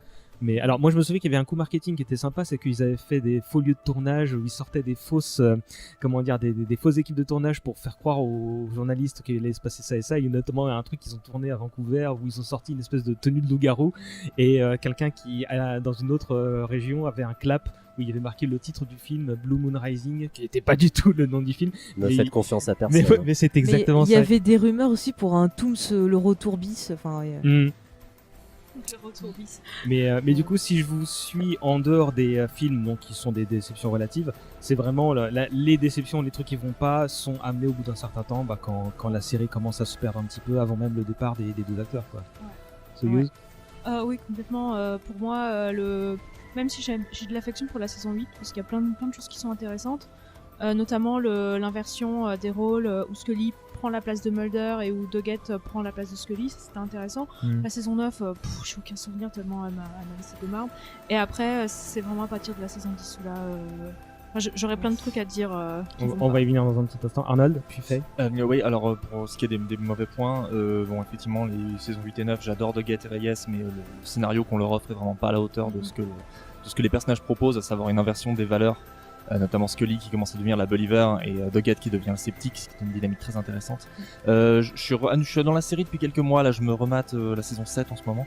Dans les premières séries, un truc qui me faisait rigoler, qui m'agaçait en même temps, c'est qu'à chaque fois que Scully prend le pouls d'un mec et regarde Mulder avec un air très grave en disant « il est mort, j'ai envie de prendre un shot », je pense qu'au bout de la fin de l'épisode, t'es raide bourré. Et un truc qui fait parmi mes grosses déceptions de la série, je vais aller dans le spoiler, désolé, c'est l'explication de la disparition de la sœur de Mulder, qui me déplaît énormément. Je n'ai jamais su pourquoi. La façon dont c'est mis en scène, dont c'est présenté est assez poétique, c'est sympa, mais le truc est tellement boosté pendant des saisons et des saisons que t'attends plus une explication, et d'un coup on te la propose, et je trouve la solution plus ésotérique que scientifique assez désagréable. Alors Mathieu, tu vas peut-être me répondre, mais tu vas surenchérir, mais du coup moi j'ai oublié ce qui se passait en fait. Je sais plus vraiment, mais je peux le Moi dire. je sais, c'est qu'en fait, vous voulez savoir ce qui se passe pour la sœur de Mulder? Oui, vas-y. Ouais. Alors en fait, attention, bouchez-vous les oreilles les gens, parce que si vous voulez pas Spoiler. entendre. En fait, la sœur de Mulder a été enlevée par l'homme à la cigarette. Il l'a élevée pendant un moment, et ensuite en fait, elle s'est fait choper par un tueur en série qui l'a tuée et qui l'a en gros enterrée avec d'autres victimes à lui.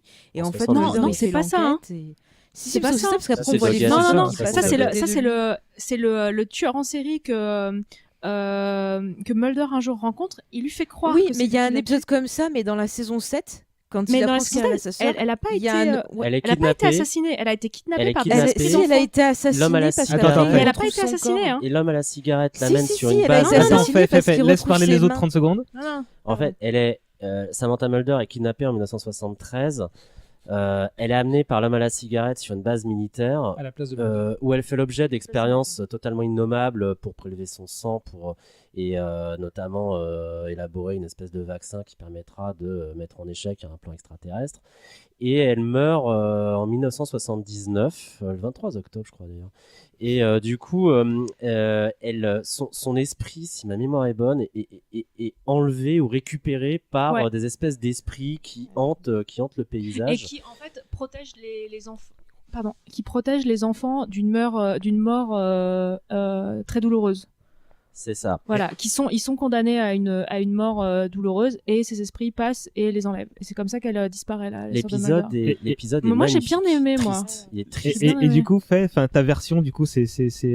Oui, c'est un autre épisode, mais du coup là, je suis en train Cœur de papier, je suis en c'est train de dans la saison 4. relire du coup pour vérifier. Donc, en fait, mais il me semblait que après, en fait, elle se faisait re-enlever pendant qu'elle était avec l'homme à cigarette et qu'elle se faisait torturer. Et du coup, après, elle mourait et il trouvait un truc avec ses mains dans le sol, je sais pas quoi. Et après, il va dans un parc avec les gosses là en fantôme qui passent. Ouais, c'est ce qu'on Mais il a me semble raconté qu'il y a avec un Nico, truc ouais. en plus. Ouais. Mais il me semble qu'il y a un truc en plus que c'est pas l'homme à la cigarette qui l'a buté. D'accord, Mais Mathieu. en fait, Mathieu, Il faudrait que je Elle a pas revoie. été assassinée en fait. je pense que c'est ça le truc, c'est qu'en fait, comme on construit tous des théories nous-mêmes sur ce qui peut se passer et qu'on aimerait bien voir, je pense que la résolution par Chris Carter de certains bouts d'énigmes comme ça, et là en l'occurrence, on se rend compte que c'était pas du tout ce qu'on pouvait fantasmer, fait que la série X-Files, c'est peut-être pas une série de résolutions, c'est une série de doutes et d'énigmes qu'on n'a peut-être pas forcément envie d'avoir. Je vais paraphraser, mais d'avoir la vérité sur la série. On a envie juste qu'on nous pose des questions. Et comme disait Nicolas, c'est que c'est une série qui est intéressante pour ça, c'est que ça nous permet d'être autocritique de la chose. Quoi. Nico. En fait, on veut croire. On voulait croire qu'elle avait été kidnappée par les extraterrestres, Mais sans par une espèce être de précise. soucoupe volante. Ouais. Mais et finalement, la solution, je conçois qu'elle déçoive. C'est-à-dire que l'explication est assez humaine. Elle est victime du gouvernement, de nous-mêmes. Elle est victime d'expériences. Elle n'a pas été emmenée sur une base spatiale. Elle n'a pas été emmenée sur notre planète. Elle a été kidnappée par le gouvernement américain. Et c'est une solution qui, et en plus, elle meurt avant même qu'on fasse la connaissance des agents.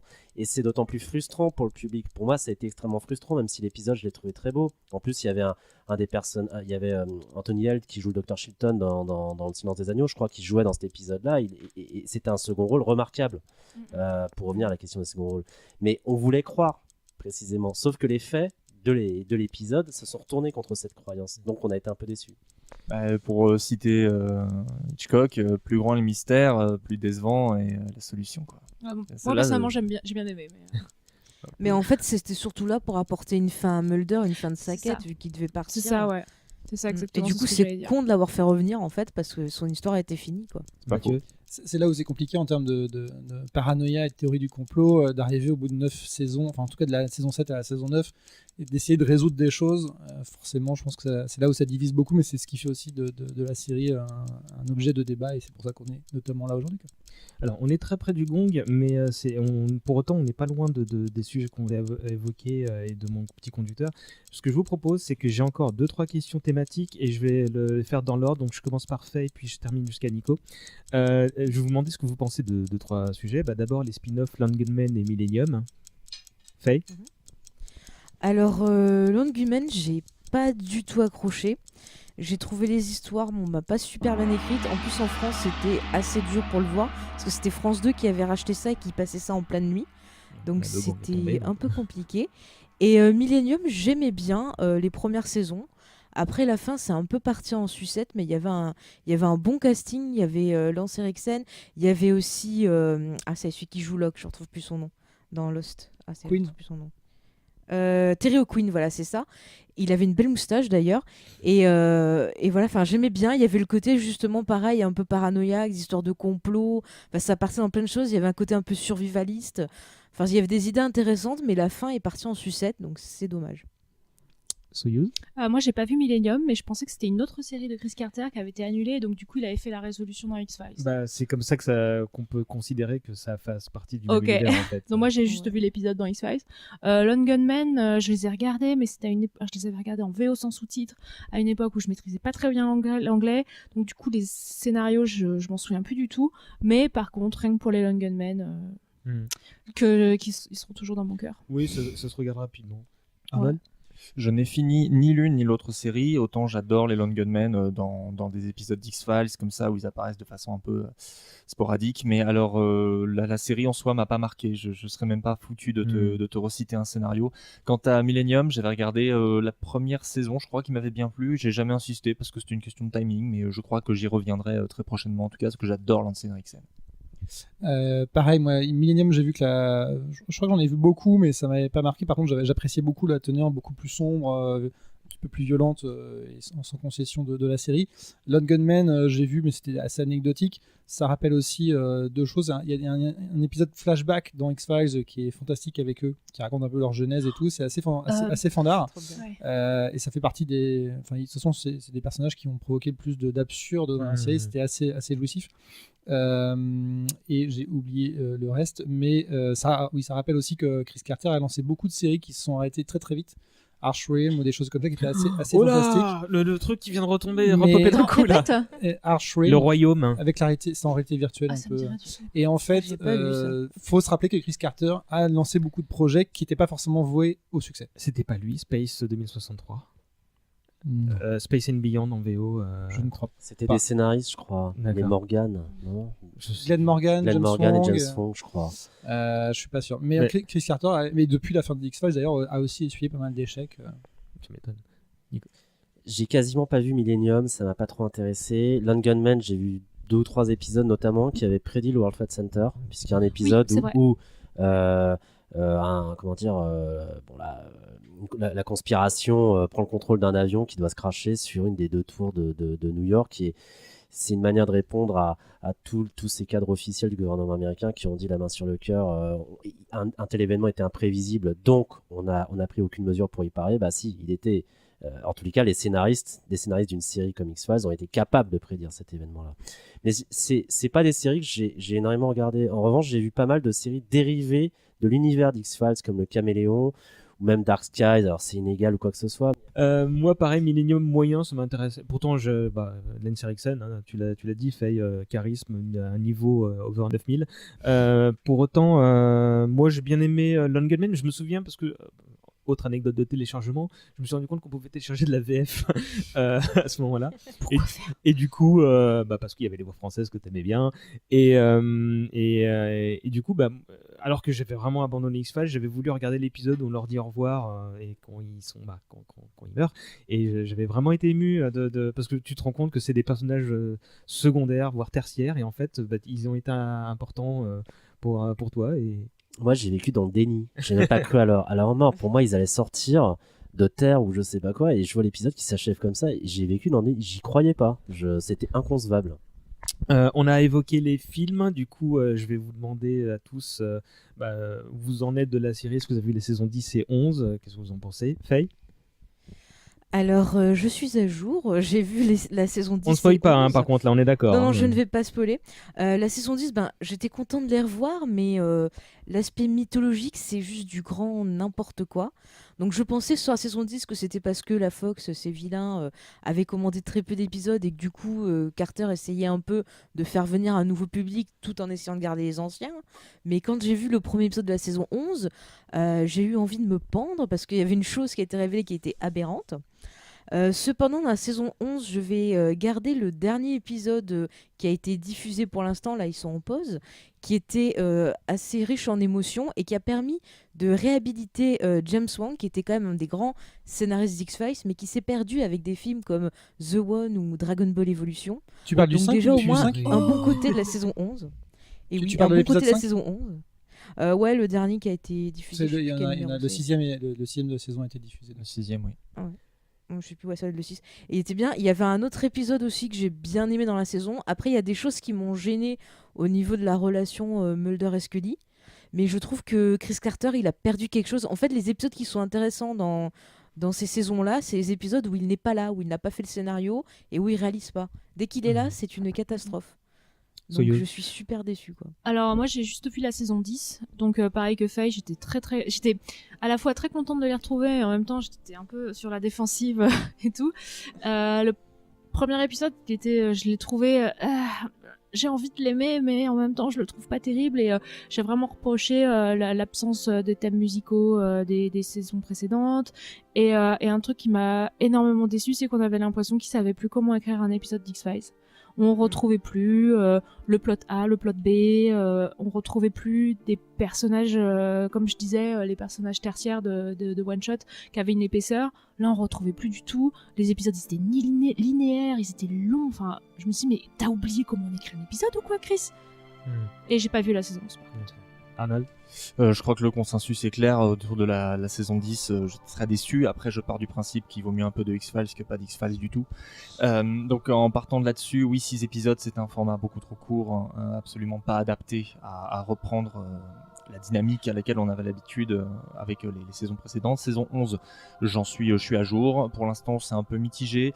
La révélation dont parle Faye, personnellement, moi, je l'aime beaucoup. J'attends de voir où ça va atterrir, par contre, parce que pour l'instant, il nous reste 4 épisodes. Tu m'en avais parlé il y a un mois en me disant que ça relançait pas mal ton intérêt. Moi, ça va relancer mon intérêt. Je suis curieux de savoir où ça va aller. Je pense que le fait que ces séries... la saison 11 est prévue en 10 épisodes. Je pense que le fait que cette série ne fonctionne pas, c'est pour deux raisons. D'un côté, je pense que ce que j'appelle la première série, enfin les 9 premières saisons, était une série éminemment pré-11 septembre et que cette nouvelle salve d'épisodes échoue complètement à être une salve d'épisodes post-11 septembre. Il épouse pas du tout le sujet qu'il devrait épouser, c'est un peu malheureux. Tu voulais juste rajouter un truc? Ouais, pardon, juste... attends. Je termine juste sur la deuxième raison qui fait que selon moi, en tout cas, ça ne marche pas, c'est que le format est hyper mal foutu. Soit on reprend un format à 22 épisodes avec des one-shots et des machins, soit on fait un format court qui ne s'intéresse qu'à la mythologie, parce que c'était une des raisons pour lesquelles les acteurs sont revenus, parce qu'ils voulaient achever cette histoire de la bonne manière. Il aurait fallu faire que des épisodes mythologiques, et malheureusement ils veulent revenir faire plaisir aux fans en faisant des épisodes un petit peu décalés, rigolos et des one-shots sympas. Au final, sur tous les épisodes diffusés, il n'y a que l'épisode 3 de la saison 11 qui pour l'instant me semble être un bon one-shot. Alors, juste Soyuz qui veut refaire une tout reprise petit de volée. truc au sujet du format, c'est que les acteurs ont refusé un format 22 épisodes parce qu'ils disaient non, on est trop vieux et trop fatigué. Et je sais que Gillian Anderson n'était pas hyper motivée pour le faire. D'ailleurs, elle a dit qu'elle participerait à la Voilà, suite. et elle l'a fait un peu raison. parce que David Duchovny Sans était commentaire. ok, et David Duchovny il a fait non, moi je fais pas plus de 6 épisodes, je suis fatigué. Donc voilà, et pareil, ça aurait été mieux de faire 6 épisodes mythologiques, c'est ce à quoi je m'attendais, et c'est pour ça que j'étais déçue aussi.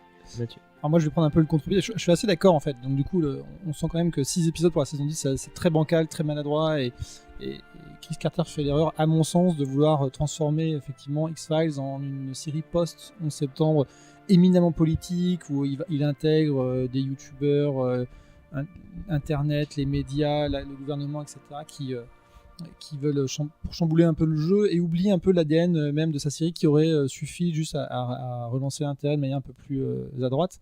Moi, à l'inverse, où je trouve que la série, et c'est aussi la raison, un truc intéressant dans les dernières saisons de la première partie, c'est que la série est une très très bonne série de l'honneur, c'est-à-dire que les épisodes isolés font d'excellentes histoires, et y compris il y en a un ou deux dans la saison 10, mais dans la saison 11, je retrouve un tout petit peu d'intérêt, même si les thématiques pour moi sont déjà vues et revues. Il y a des histoires avec des rêves ou le Vietnam, tout ça, qui ont déjà été traitées plusieurs fois dans les saisons précédentes. Mais pour autant, je me dis, ça pourrait être une très très bonne série d'anthologie, par exemple, avec des personnages éminemment récurrents, mais on revient au format anthologique depuis 5-6 ans à la télévision américaine. Ça pourrait être une formidable série avec des petites histoires d'horreur très bonnes ou fantastiques. À part Stranger Things, il y a absolument que des anthologies maintenant pour le fantastique et l'horreur. Et ça donne des très très bonnes choses. Bien sûr. Nico. J'ai pas encore vu je me permets, pardon, c'était l'épisode 5 que j'ai bien aimé, le 6 c'était le Vietnam, c'est ça? Le 5 est très beau. C'est vrai. Ouais, donc c'est le 6 que je déteste et le 5 que j'aime, voilà, c'est bon. J'ai pas encore vu la saison 11, j'ai vu la saison 10 que j'ai pas détesté, j'ai pas été follement amoureux non plus.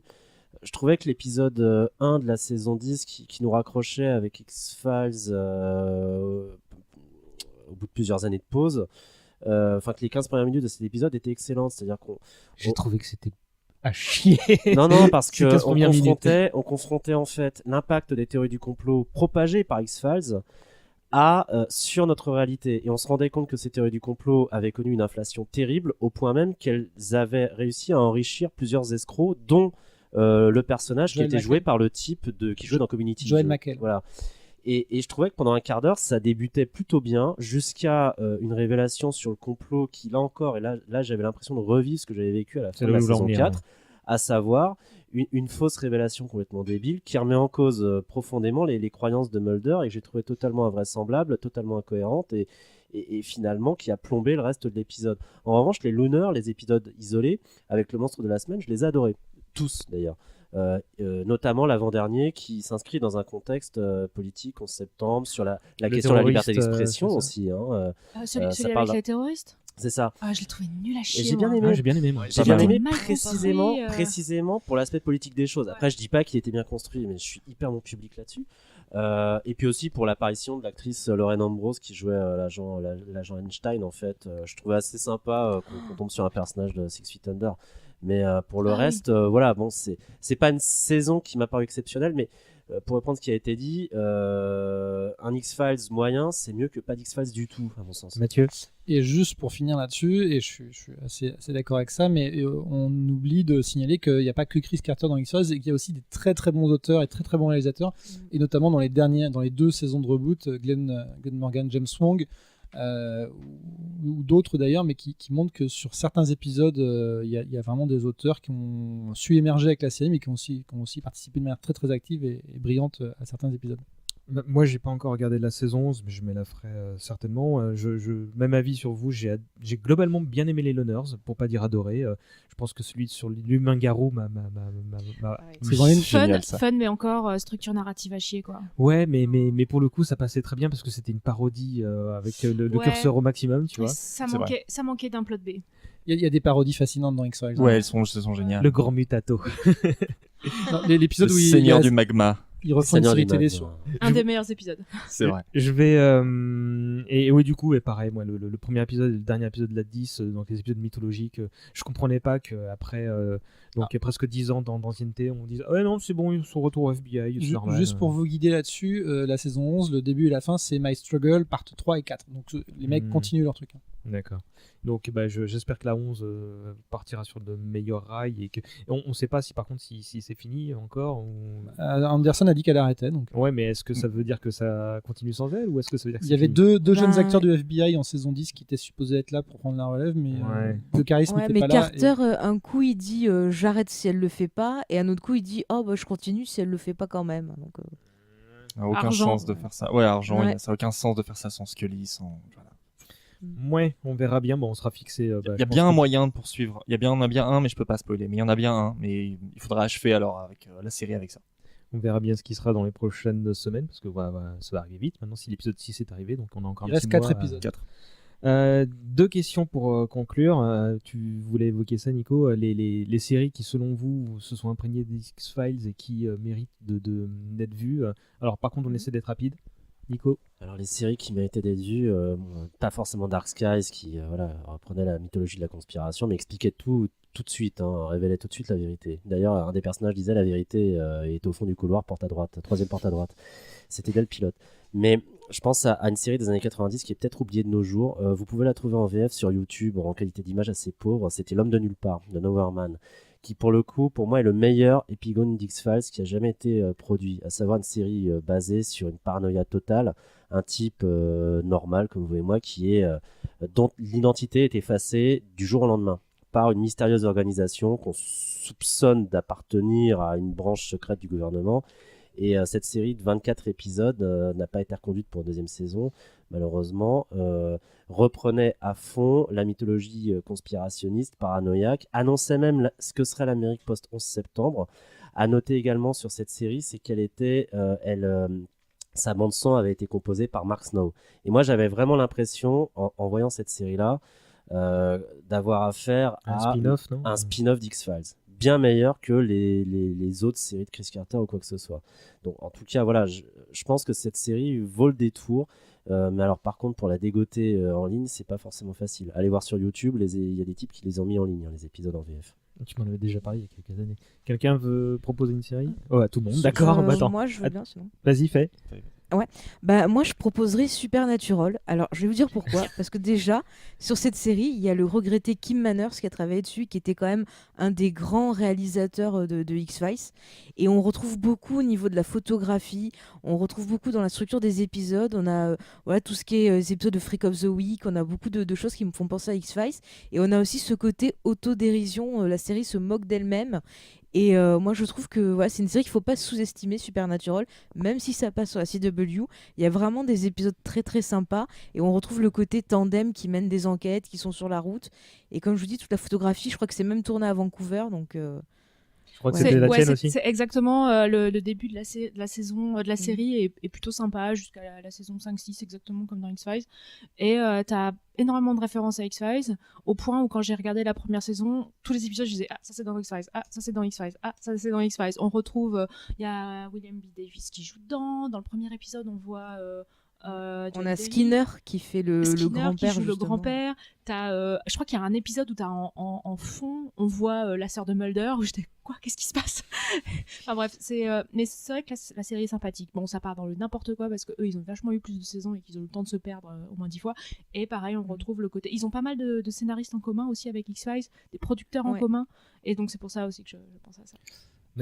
Juste, alors je vais enfoncer des portes ouvertes, mais il y a un petit gars qui a été pas mal influencé, qui a pas mal mangé X-Files dans les années 90. C'est un mec qui a fait des séries dans les années 2000, notamment Lost et Fringe.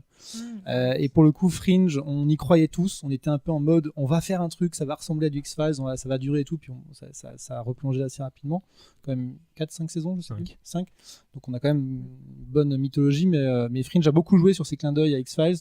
Notamment sur la fin, il y avait un épisode qui montrait dans une télévision un épisode. Et puis Lost, mais c'est plus pour les histoires de croyances et d'opposition entre la science, la religion, la foi, le doute, etc. Et puis Lost, c'était aussi la capacité de jouer aussi avec le spectateur. Alors on sait que c'était un peu plus compliqué et avec beaucoup plus de risques, mais moi je trouve que c'est deux héritiers de X-Files sur de nombreux points. Ouais. D'ailleurs, O'Quinn était dans Archrim, ce jeu et en méchant. Fringe, j'allais la citer bien évidemment, mais ce sur quoi j'allais rebondir, c'est que les années 90 sont un petit âge d'or pour la télé fantastique. Ouais. Et X-Files a lancé pas mal de bonnes et de mauvaises alternatives de ce côté-là. Je vais en citer 2-3 pêle-mêle. Les Contes de la Crypte, ça compte pas, ça a été relancé avant. Mais je pense au reboot de The Outer Limits, Au-delà du réel, l'aventure continue, qui était pour le coup anthologique, mais qui a pas mal profité, je pense, du succès d'X-Files. Parfois pour des très bons épisodes, d'autres pour un peu moins, mais qui est particulièrement malsaine. Une autre qui était arrivée, je crois, avant les années 2000, qui s'appelle Freaky Links, qui n'a duré qu'une seule saison, et qui était un petit peu plus adolescente, mais qui était une petite alternative d'enquête paranormale qui était sympa. Et il y en a une que quand j'étais gamin j'étais super fan, mais qui a très mal vieilli, qui est aussi de l'enquête surnaturelle, qui s'appelle Poltergeist, les aventuriers du surnaturel, avec Derek DeLint, et qui est une série très très cool en 4 saisons, je crois. Qui passait aussi dans la trilogie du Absolument, samedi. Qui a profité de la trilogie du samedi, qui était un peu plus sombre et plus éminemment fantastique, mais qui avait une galerie de personnages géniaux, qui même quand les scénarios suivaient pas, on s'accrochait quand même. Dès le premier épisode, ils ont les guts de tuer un des personnages principaux. Donc, moi, j'aimais beaucoup ce truc-là. Et juste pour finir là-dessus, moi je le trouve très dur avec Dark Skies, que j'aimais beaucoup. Moi aussi. Et d'ailleurs, il y a mais- un épisode d'X-Files qui est quasiment le même scénario. Je crois que c'est dans la saison 4 ou 5, avec le flic qui enquête, qui a créé les X-Files. Je dis ça, mais je vais à peine regarder. Donc, Et très vite fait, je crois qu'on peut quand même citer Buffy contre les vampires, que Joss Whedon avait Oui. voulu comme étant un X-Files pour les adolescents, et je le cite. De toute façon, X-Files et Buffy, c'est pour moi les mères de toutes les séries actuelles, quoi. Et C'est la pas- grand-mère, c'est Twin Peaks. Dernière question, la plus difficile évidemment. Vous allez me citer votre épisode préféré. Et attention, je veux pas de top 3. Je veux pas. Vous avez. top 8. Non, non. Salaud. Non, vous avez le droit d'en sortir un. Et par contre, vous avez le droit d'en parler et vous avez le droit d'en parler d'un bonus, mais juste de le citer quoi. Faye. Alors, mon épisode préféré, c'est dans la saison 5, c'est le shérif à les dents longues, qui est un épisode complètement drôle, où on voit en fait une même histoire racontée du point de vue de Scully et puis après de Mulder, et ça permet de voir en fait comment les persos ils se voient l'un l'autre, et c'est juste mais trop drôle. Je le connais par cœur cet épisode, j'adore. Dedans on a le frère d'Owen Wilson, Luke, et en fait l'histoire c'est en gros Mulder et Scully enquêtent sur une attaque de vampire en quelque sorte. Et au début de l'épisode, Mulder poursuit le vampire, l'attrape et lui plante un pieu. Et en fait, il découvre que c'est un ado qui a des fausses dents. Donc il faut qu'ils passent de voir Skinner pour raconter l'histoire. Et donc là, chacun essaie de raconter l'enquête de son point de vue pour se mettre d'accord en fait. Et c'est juste trop drôle. Voilà, j'aime cet épisode d'amour. Et on aime drop un épisode que t'aimes bien pour une raison X ou Y. Un épisode que j'aime bien, j'aime bien celui où il y a Bruce Campbell. Il faut que je retrouve le nom. C'est un truc avec le diable dedans. En fait, il fait un démon qui essaye d'avoir des enfants, mais il veut un enfant La queue normal. du diable. La queue du diable, Ouais. voilà. Small potato en anglais. Ouais, j'aime beaucoup cet épisode. Small potatoes. Arnold. Je vais me fier à mes souvenirs de préadolescents qui regardaient cette série et d'un point de vue sensoriel. Je vais citer un épisode dont je me rappelle pas le nom, qui est dans la saison 2 où Mulder et Scully montent à bord d'un vaisseau fantôme qui les fait Ouais. vieillir, qui est absolument terrifiant, moi Excellent, qui m'a cet fait épisode. vraiment Ils sont obligés marqué. d'économiser leur eau. D'économiser L'épave. leur eau, ils sont avec l'épave, merci. L'épave, c'est pas un épisode. On a flippé. Un épisode, nom d'un épisode de la saison 3 en 2 parties. Bref, donc celui-là m'avait vraiment marqué. Si je dois en garder un en bonus, je crois que c'est celui qui est sur les origines de l'homme à la cigarette, que je trouvais plutôt très bien foutu. Désolé, Matt, désolé. Qui vraiment enfin. Non, mais du coup, il peut en parler si c'est Pour son le coup, en épisode, setup payoff, je trouvais que c'était un des meilleurs trucs que la série pouvait nous offrir sur un personnage dit secondaire et qui en fait absolument. Je l'ai revu il y a pas longtemps dans Drop à la télé. tu devais dropper, donc laisse la parole à Mathieu. Euh, C'était celui-là que tu voulais citer? Non, moi je voulais vous parler de DPO, qui était l'épisode avec Giovanni Ribisi, qui pour moi est l'essence même du loner à la X-Files, avec Jack Black aussi, comme tu disais tout à l'heure. Et voilà, c'est un épisode qui démontre toutes les qualités du show et fait bien flipper aussi. Enfin, lui, Ribisi, fait bien flipper. Et pareil, en bonus, je garderai l'épisode un peu flashback. Et celui sur l'homme à la cigarette m'est revenu parce que dans la saison 11, James Wong signe quelque chose d'assez beau. Et c'est James Wong qui avait fait les origines de l'homme à cigarette. Et pour un fan, quand tu fais un épisode entier pour expliquer les origines d'un personnage, c'est assez séduisant. Nico. L'épisode mon épisode préféré, c'est vraiment l'épisode Triangle dans la saison 6, quand Mulder se retrouve sur un paquebot Forcément, toi, les 1939, nazis, forcément. et parce Incroyable. que il y a des nazis, Ouais. et parce que Skinner a l'une de ses meilleures punchlines dans cet épisode, Dieu bénisse l'Amérique, allez fouter le camp. Ouais. Et parce qu'on voit l'homme à la cigarette en tenue de SS, enfin gros fantasme sexuel quoi. Et aussi parce que cet épisode est très drôle, mais aussi parce qu'il est réalisé en plan séquence. Il y a 4 plans séquences, je crois, et je trouve que du point de vue artistique, il est phénoménal. Vraiment, pour moi, c'est l'épisode, pour ainsi dire, parfait, qui se finit en plus par Mulder qui balance enfin à Scully je t'aime Scully, et Scully qui fait ok, c'est bon, il est encore dans les vapes. Vraiment, c'est parfait, mais à tous les niveaux, au niveau de l'intrigue, au niveau même du clin d'œil à la mythologie, au niveau du traitement des personnages, au niveau artistique, et au niveau du traitement voilà, de la MSR. Vraiment, je suis fan absolu de cet épisode. Et ton bonus? L'épisode qui m'a bien marqué, il y en a plusieurs, mais Gorge Profonde saison 2, avec l'apparition de Gorge Profonde, un de mes persos préférés. Anasazi, le dernier épisode de la saison 2. Non, là, je peux pas te dire de bonus, il y en a plein. D'accord. J'ai voulu terminer par toi parce qu'on l'a dit tout à l'heure, on a le même. Ouais. Donc le prêt où je alors suis non, mort. en fait, non. moi, Ah bah vas-y. j'ai plein d'épisodes préférés qui ont déjà été cités, comme par exemple le shérif a les dents longues. Mais un de mes préférés que j'ai redécouvert quand j'étais plus vieille, c'est José Jong's Outer Space, le Seigneur des Magmas dans la saison 2, qui est juste incroyable et qui défonce un petit peu la gueule des complotistes glaireux et qui est incroyable. Tu as et qui reprend aussi, enfin qui va, à mon sens, amener aussi le shérif a des dents longues, qui a un type de narration que j'adore, donc voir les personnages d'un autre point de vue, où on parle de Mulder et Scully du point de vue d'un conspirationniste glaireux, et c'est tellement drôle. Il est vraiment génial ce bouquin, enfin cet épisode pardon, parce que ça parle d'un bouquin, donc c'est un mec qui veut écrire un bouquin pour l'argent et qui interroge Scully et qui va lui raconter des trucs, et donc du coup tout est raconté plutôt du point de vue de cet auteur. Ton bonus? Mon bonus, je vais pas faire le même que le tien. Je vais dire le Prométhée postmoderne, qui est dans la saison 5 en noir et blanc, et qui reprend le mythe de Frankenstein et de la créature de Frankenstein, qui est génial. Et malheureusement, juste petite anecdote, Cher devait jouer dans cet épisode. Mais c'est pas de Grand Mutato Si, c'est le Grand Mutato, et Cher devait jouer dedans, et elle a pas pu, alors qu'elle était une grande fan d'X-Files, et c'est un peu dommage. C'était bien mindfuck comme épisode. Ah, il était génial. Moi, le bonus, je voulais citer en name drop, c'est Tooms, pour toutes les raisons évidentes. Et mon épisode préféré, alors que c'est très loin, je pense, d'être un épisode marquant, tu l'as cité tout à l'heure, c'était Le Pré où je suis mort. Qui est un de mes préférés aussi. Parce que émotionnellement, je crois qu'il m'a... Alors, moi, je suis pas quelqu'un de très spirituel, mais j'aime beaucoup parler de religion, de ces sujets-là. Et on a une passion en commun avec Nico, c'est les films d'exorcisme. Tu vois. Donc, il y a plein de petits trucs comme ça qui me parlent. Et là, la réincarnation, cet épisode-là... Quoi ?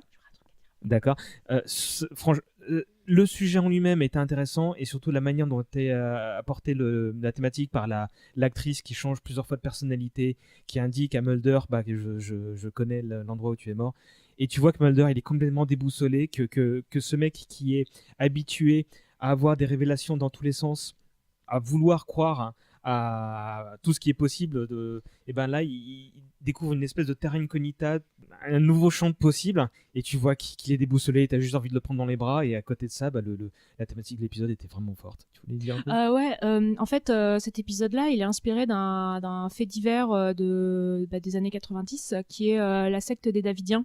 Et d'ailleurs, c'est un épisode, c'est Waco. Voilà, c'est ça. Je suis passionnée par les sectes. Et je pense que cet épisode est une des raisons pour lesquelles je me suis intéressée aux sectes. Ça a du sens, je n'avais pas fait le lien, mais ouais. David Koresh imprègne pas mal cet épisode-là. Ouais. La même chose que toi, c'est à cause de ça que j'ai commencé à m'intéresser aux sectes, à lire un peu ce qu'il y avait autour. Je trouvais ça fascinant. Merci, je suis pas seule. Tu nous as intéressé à plein de trucs chelous. Aussi, avec l'épisode Genderbender dans la saison 1, où il y a Krychek d'ailleurs. Et on peut citer l'épisode là, je crois que c'est Homme, il me semble. Oui, voilà, j'allais c'est la famille de incroyable cet épisode. Et je crois que c'est le seul épisode qui a été interdit au moins de je sais plus combien. Il est dans la saison 4, il est juste génial. Je me suis intéressée d'ailleurs à la consanguinité grâce à cet épisode. Mais moi ça m'a fait penser à La Colline à des yeux, et du coup je me suis complètement, probablement inspiré de ça d'ailleurs. La secte consanguine. Ça m'a donné envie aux gens de regarder la série. J'adore. Et moi, il y a un épisode bonus qui m'avait beaucoup plu quand j'étais ado, c'était le jeu vidéo que tu as ramené. Je l'ai de PlayStation 1. Bien sûr. Qui était tellement bien. Je le voulais trop. Je vous le montre à l'image. J'ai jamais pu y jouer. Voilà, Alors, j'ai essayé de le télécharger il y a pas trop longtemps. Je pense qu'il y a plus de driver pour. Hein. Il faut des CD-ROM, les enfants. Ouais. C'était vraiment Gasp. sympa. Et les romans, Scully avait disparu, et les romans, ouais. Et on jouait un agent du bureau de Seattle, si je me souviens bien, qui partait à leur recherche, missionné par Skinner. C'est assez malin en fait comme scénario. Et c'était tellement bien. Bon allez, on a fait plus d'1h30 je pense, donc c'était vraiment le premier, on a vraiment débordé comme des sagouins, ce qui m'emmerde un peu parce que je vois déjà un épisode à venir très bientôt où on va faire pareil. Mais bon, c'était super cool, merci à chacun d'entre vous. Je vais faire très rapidement pour la conclusion, puisque bon, on sait que c'est un truc qui se regarde encore très bien, manifestement X-Files. Mathieu et Arnold qui sont en plein marathon peuvent en témoigner. Absolument. Moi aussi. Où est-ce qu'on... Toi aussi? Ouais, je remate tout depuis 2 semaines. C'est pour ça que tu m'avais demandé de remettre le pilote il y a quelques temps. C'est ça, mais je n'ai pas dormi depuis bien longtemps là.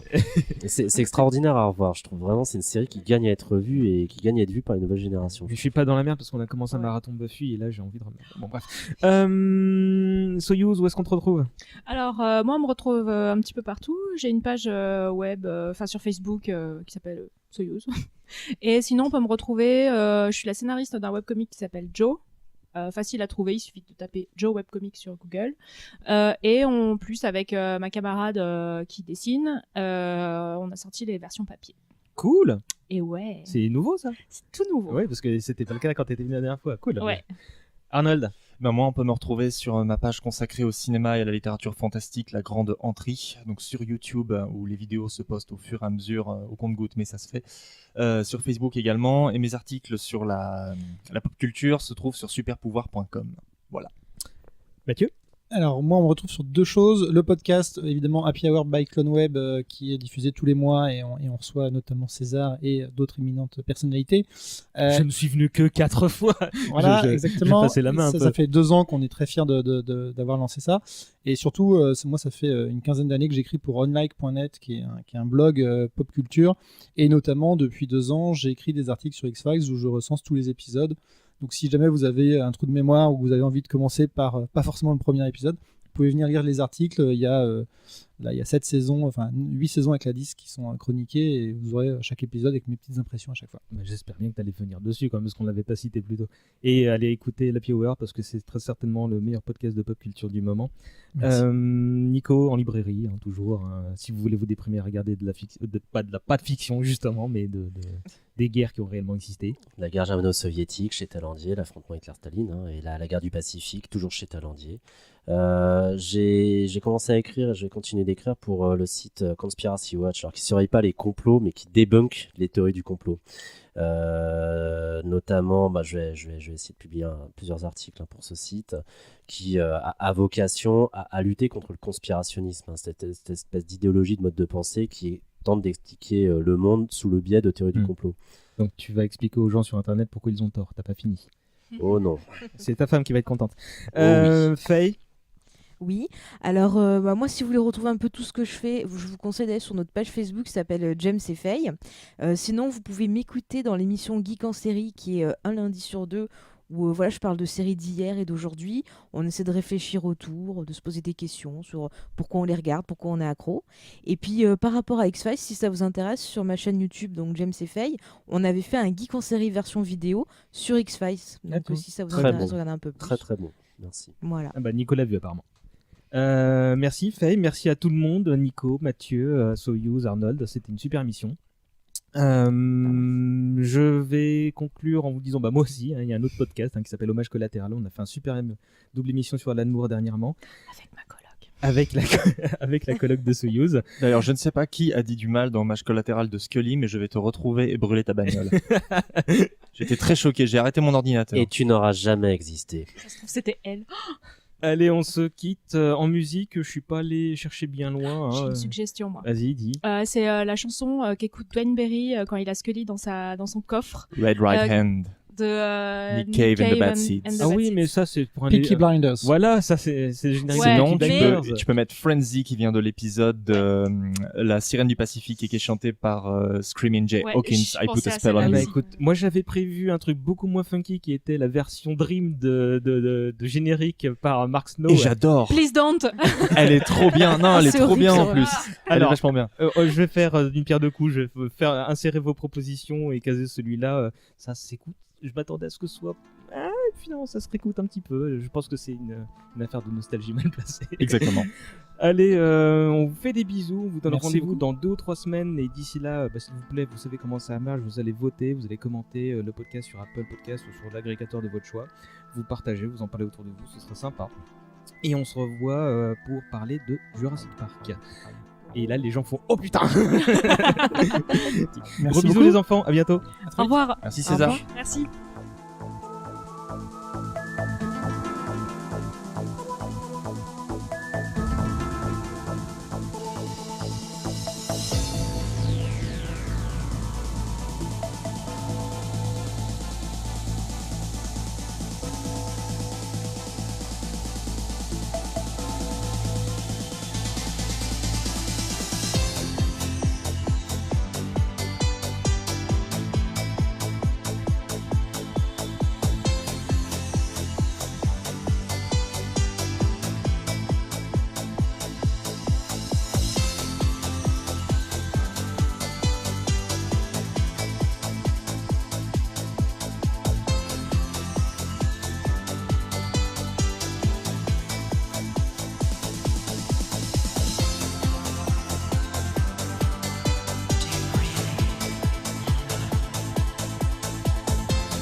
Il y a un truc que je vous ai pas dit, il y a un épisode d'X-Files que j'ai jamais vu et que je verrai jamais.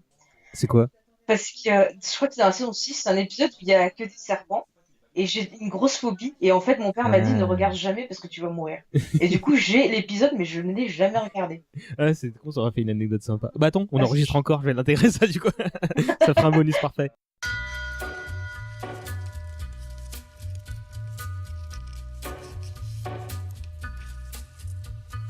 Take a little walk to the edge of town and go across the track where the viaduct looms like a bird of doom as it shifts and cracks, where secrets lie in the border fires and the humming wires. Yeah, man, you know you're never coming back. Past the square, past the bridge, past the mills, past the stacks. On a gathering storm comes a tall, handsome man in a dusty black coat with a red right hand.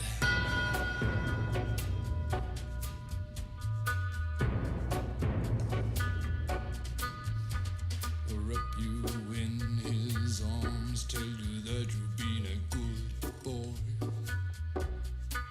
He'll rekindle all the dreams that took you a lifetime to destroy. He'll reach deep into the hole, heal your shrinking soul, but there won't be a single thing that you can do. He's a god, he's a man, he's a ghost, he's a guru. They're whispering his name through this disappearing land, but hidden in his coat is a red right hand.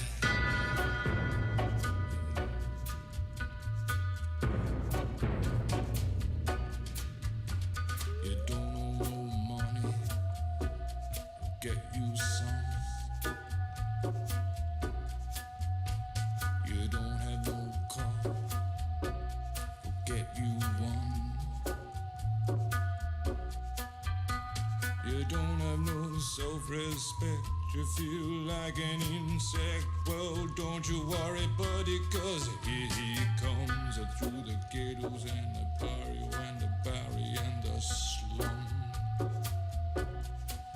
His shadow is cast wherever he stands, stacks of green paper in his red right hand.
You'll see him in your nightmares, you'll see him in your dreams. He'll appear out of nowhere, but he ain't what he seems. You'll see him in your head on the TV screen. Hey buddy, I'm warning you to turn it off. He's a ghost, he's a god, he's a man, he's a guru. You're one microscopic cog in his catastrophic plan, designed and directed by his red right hand.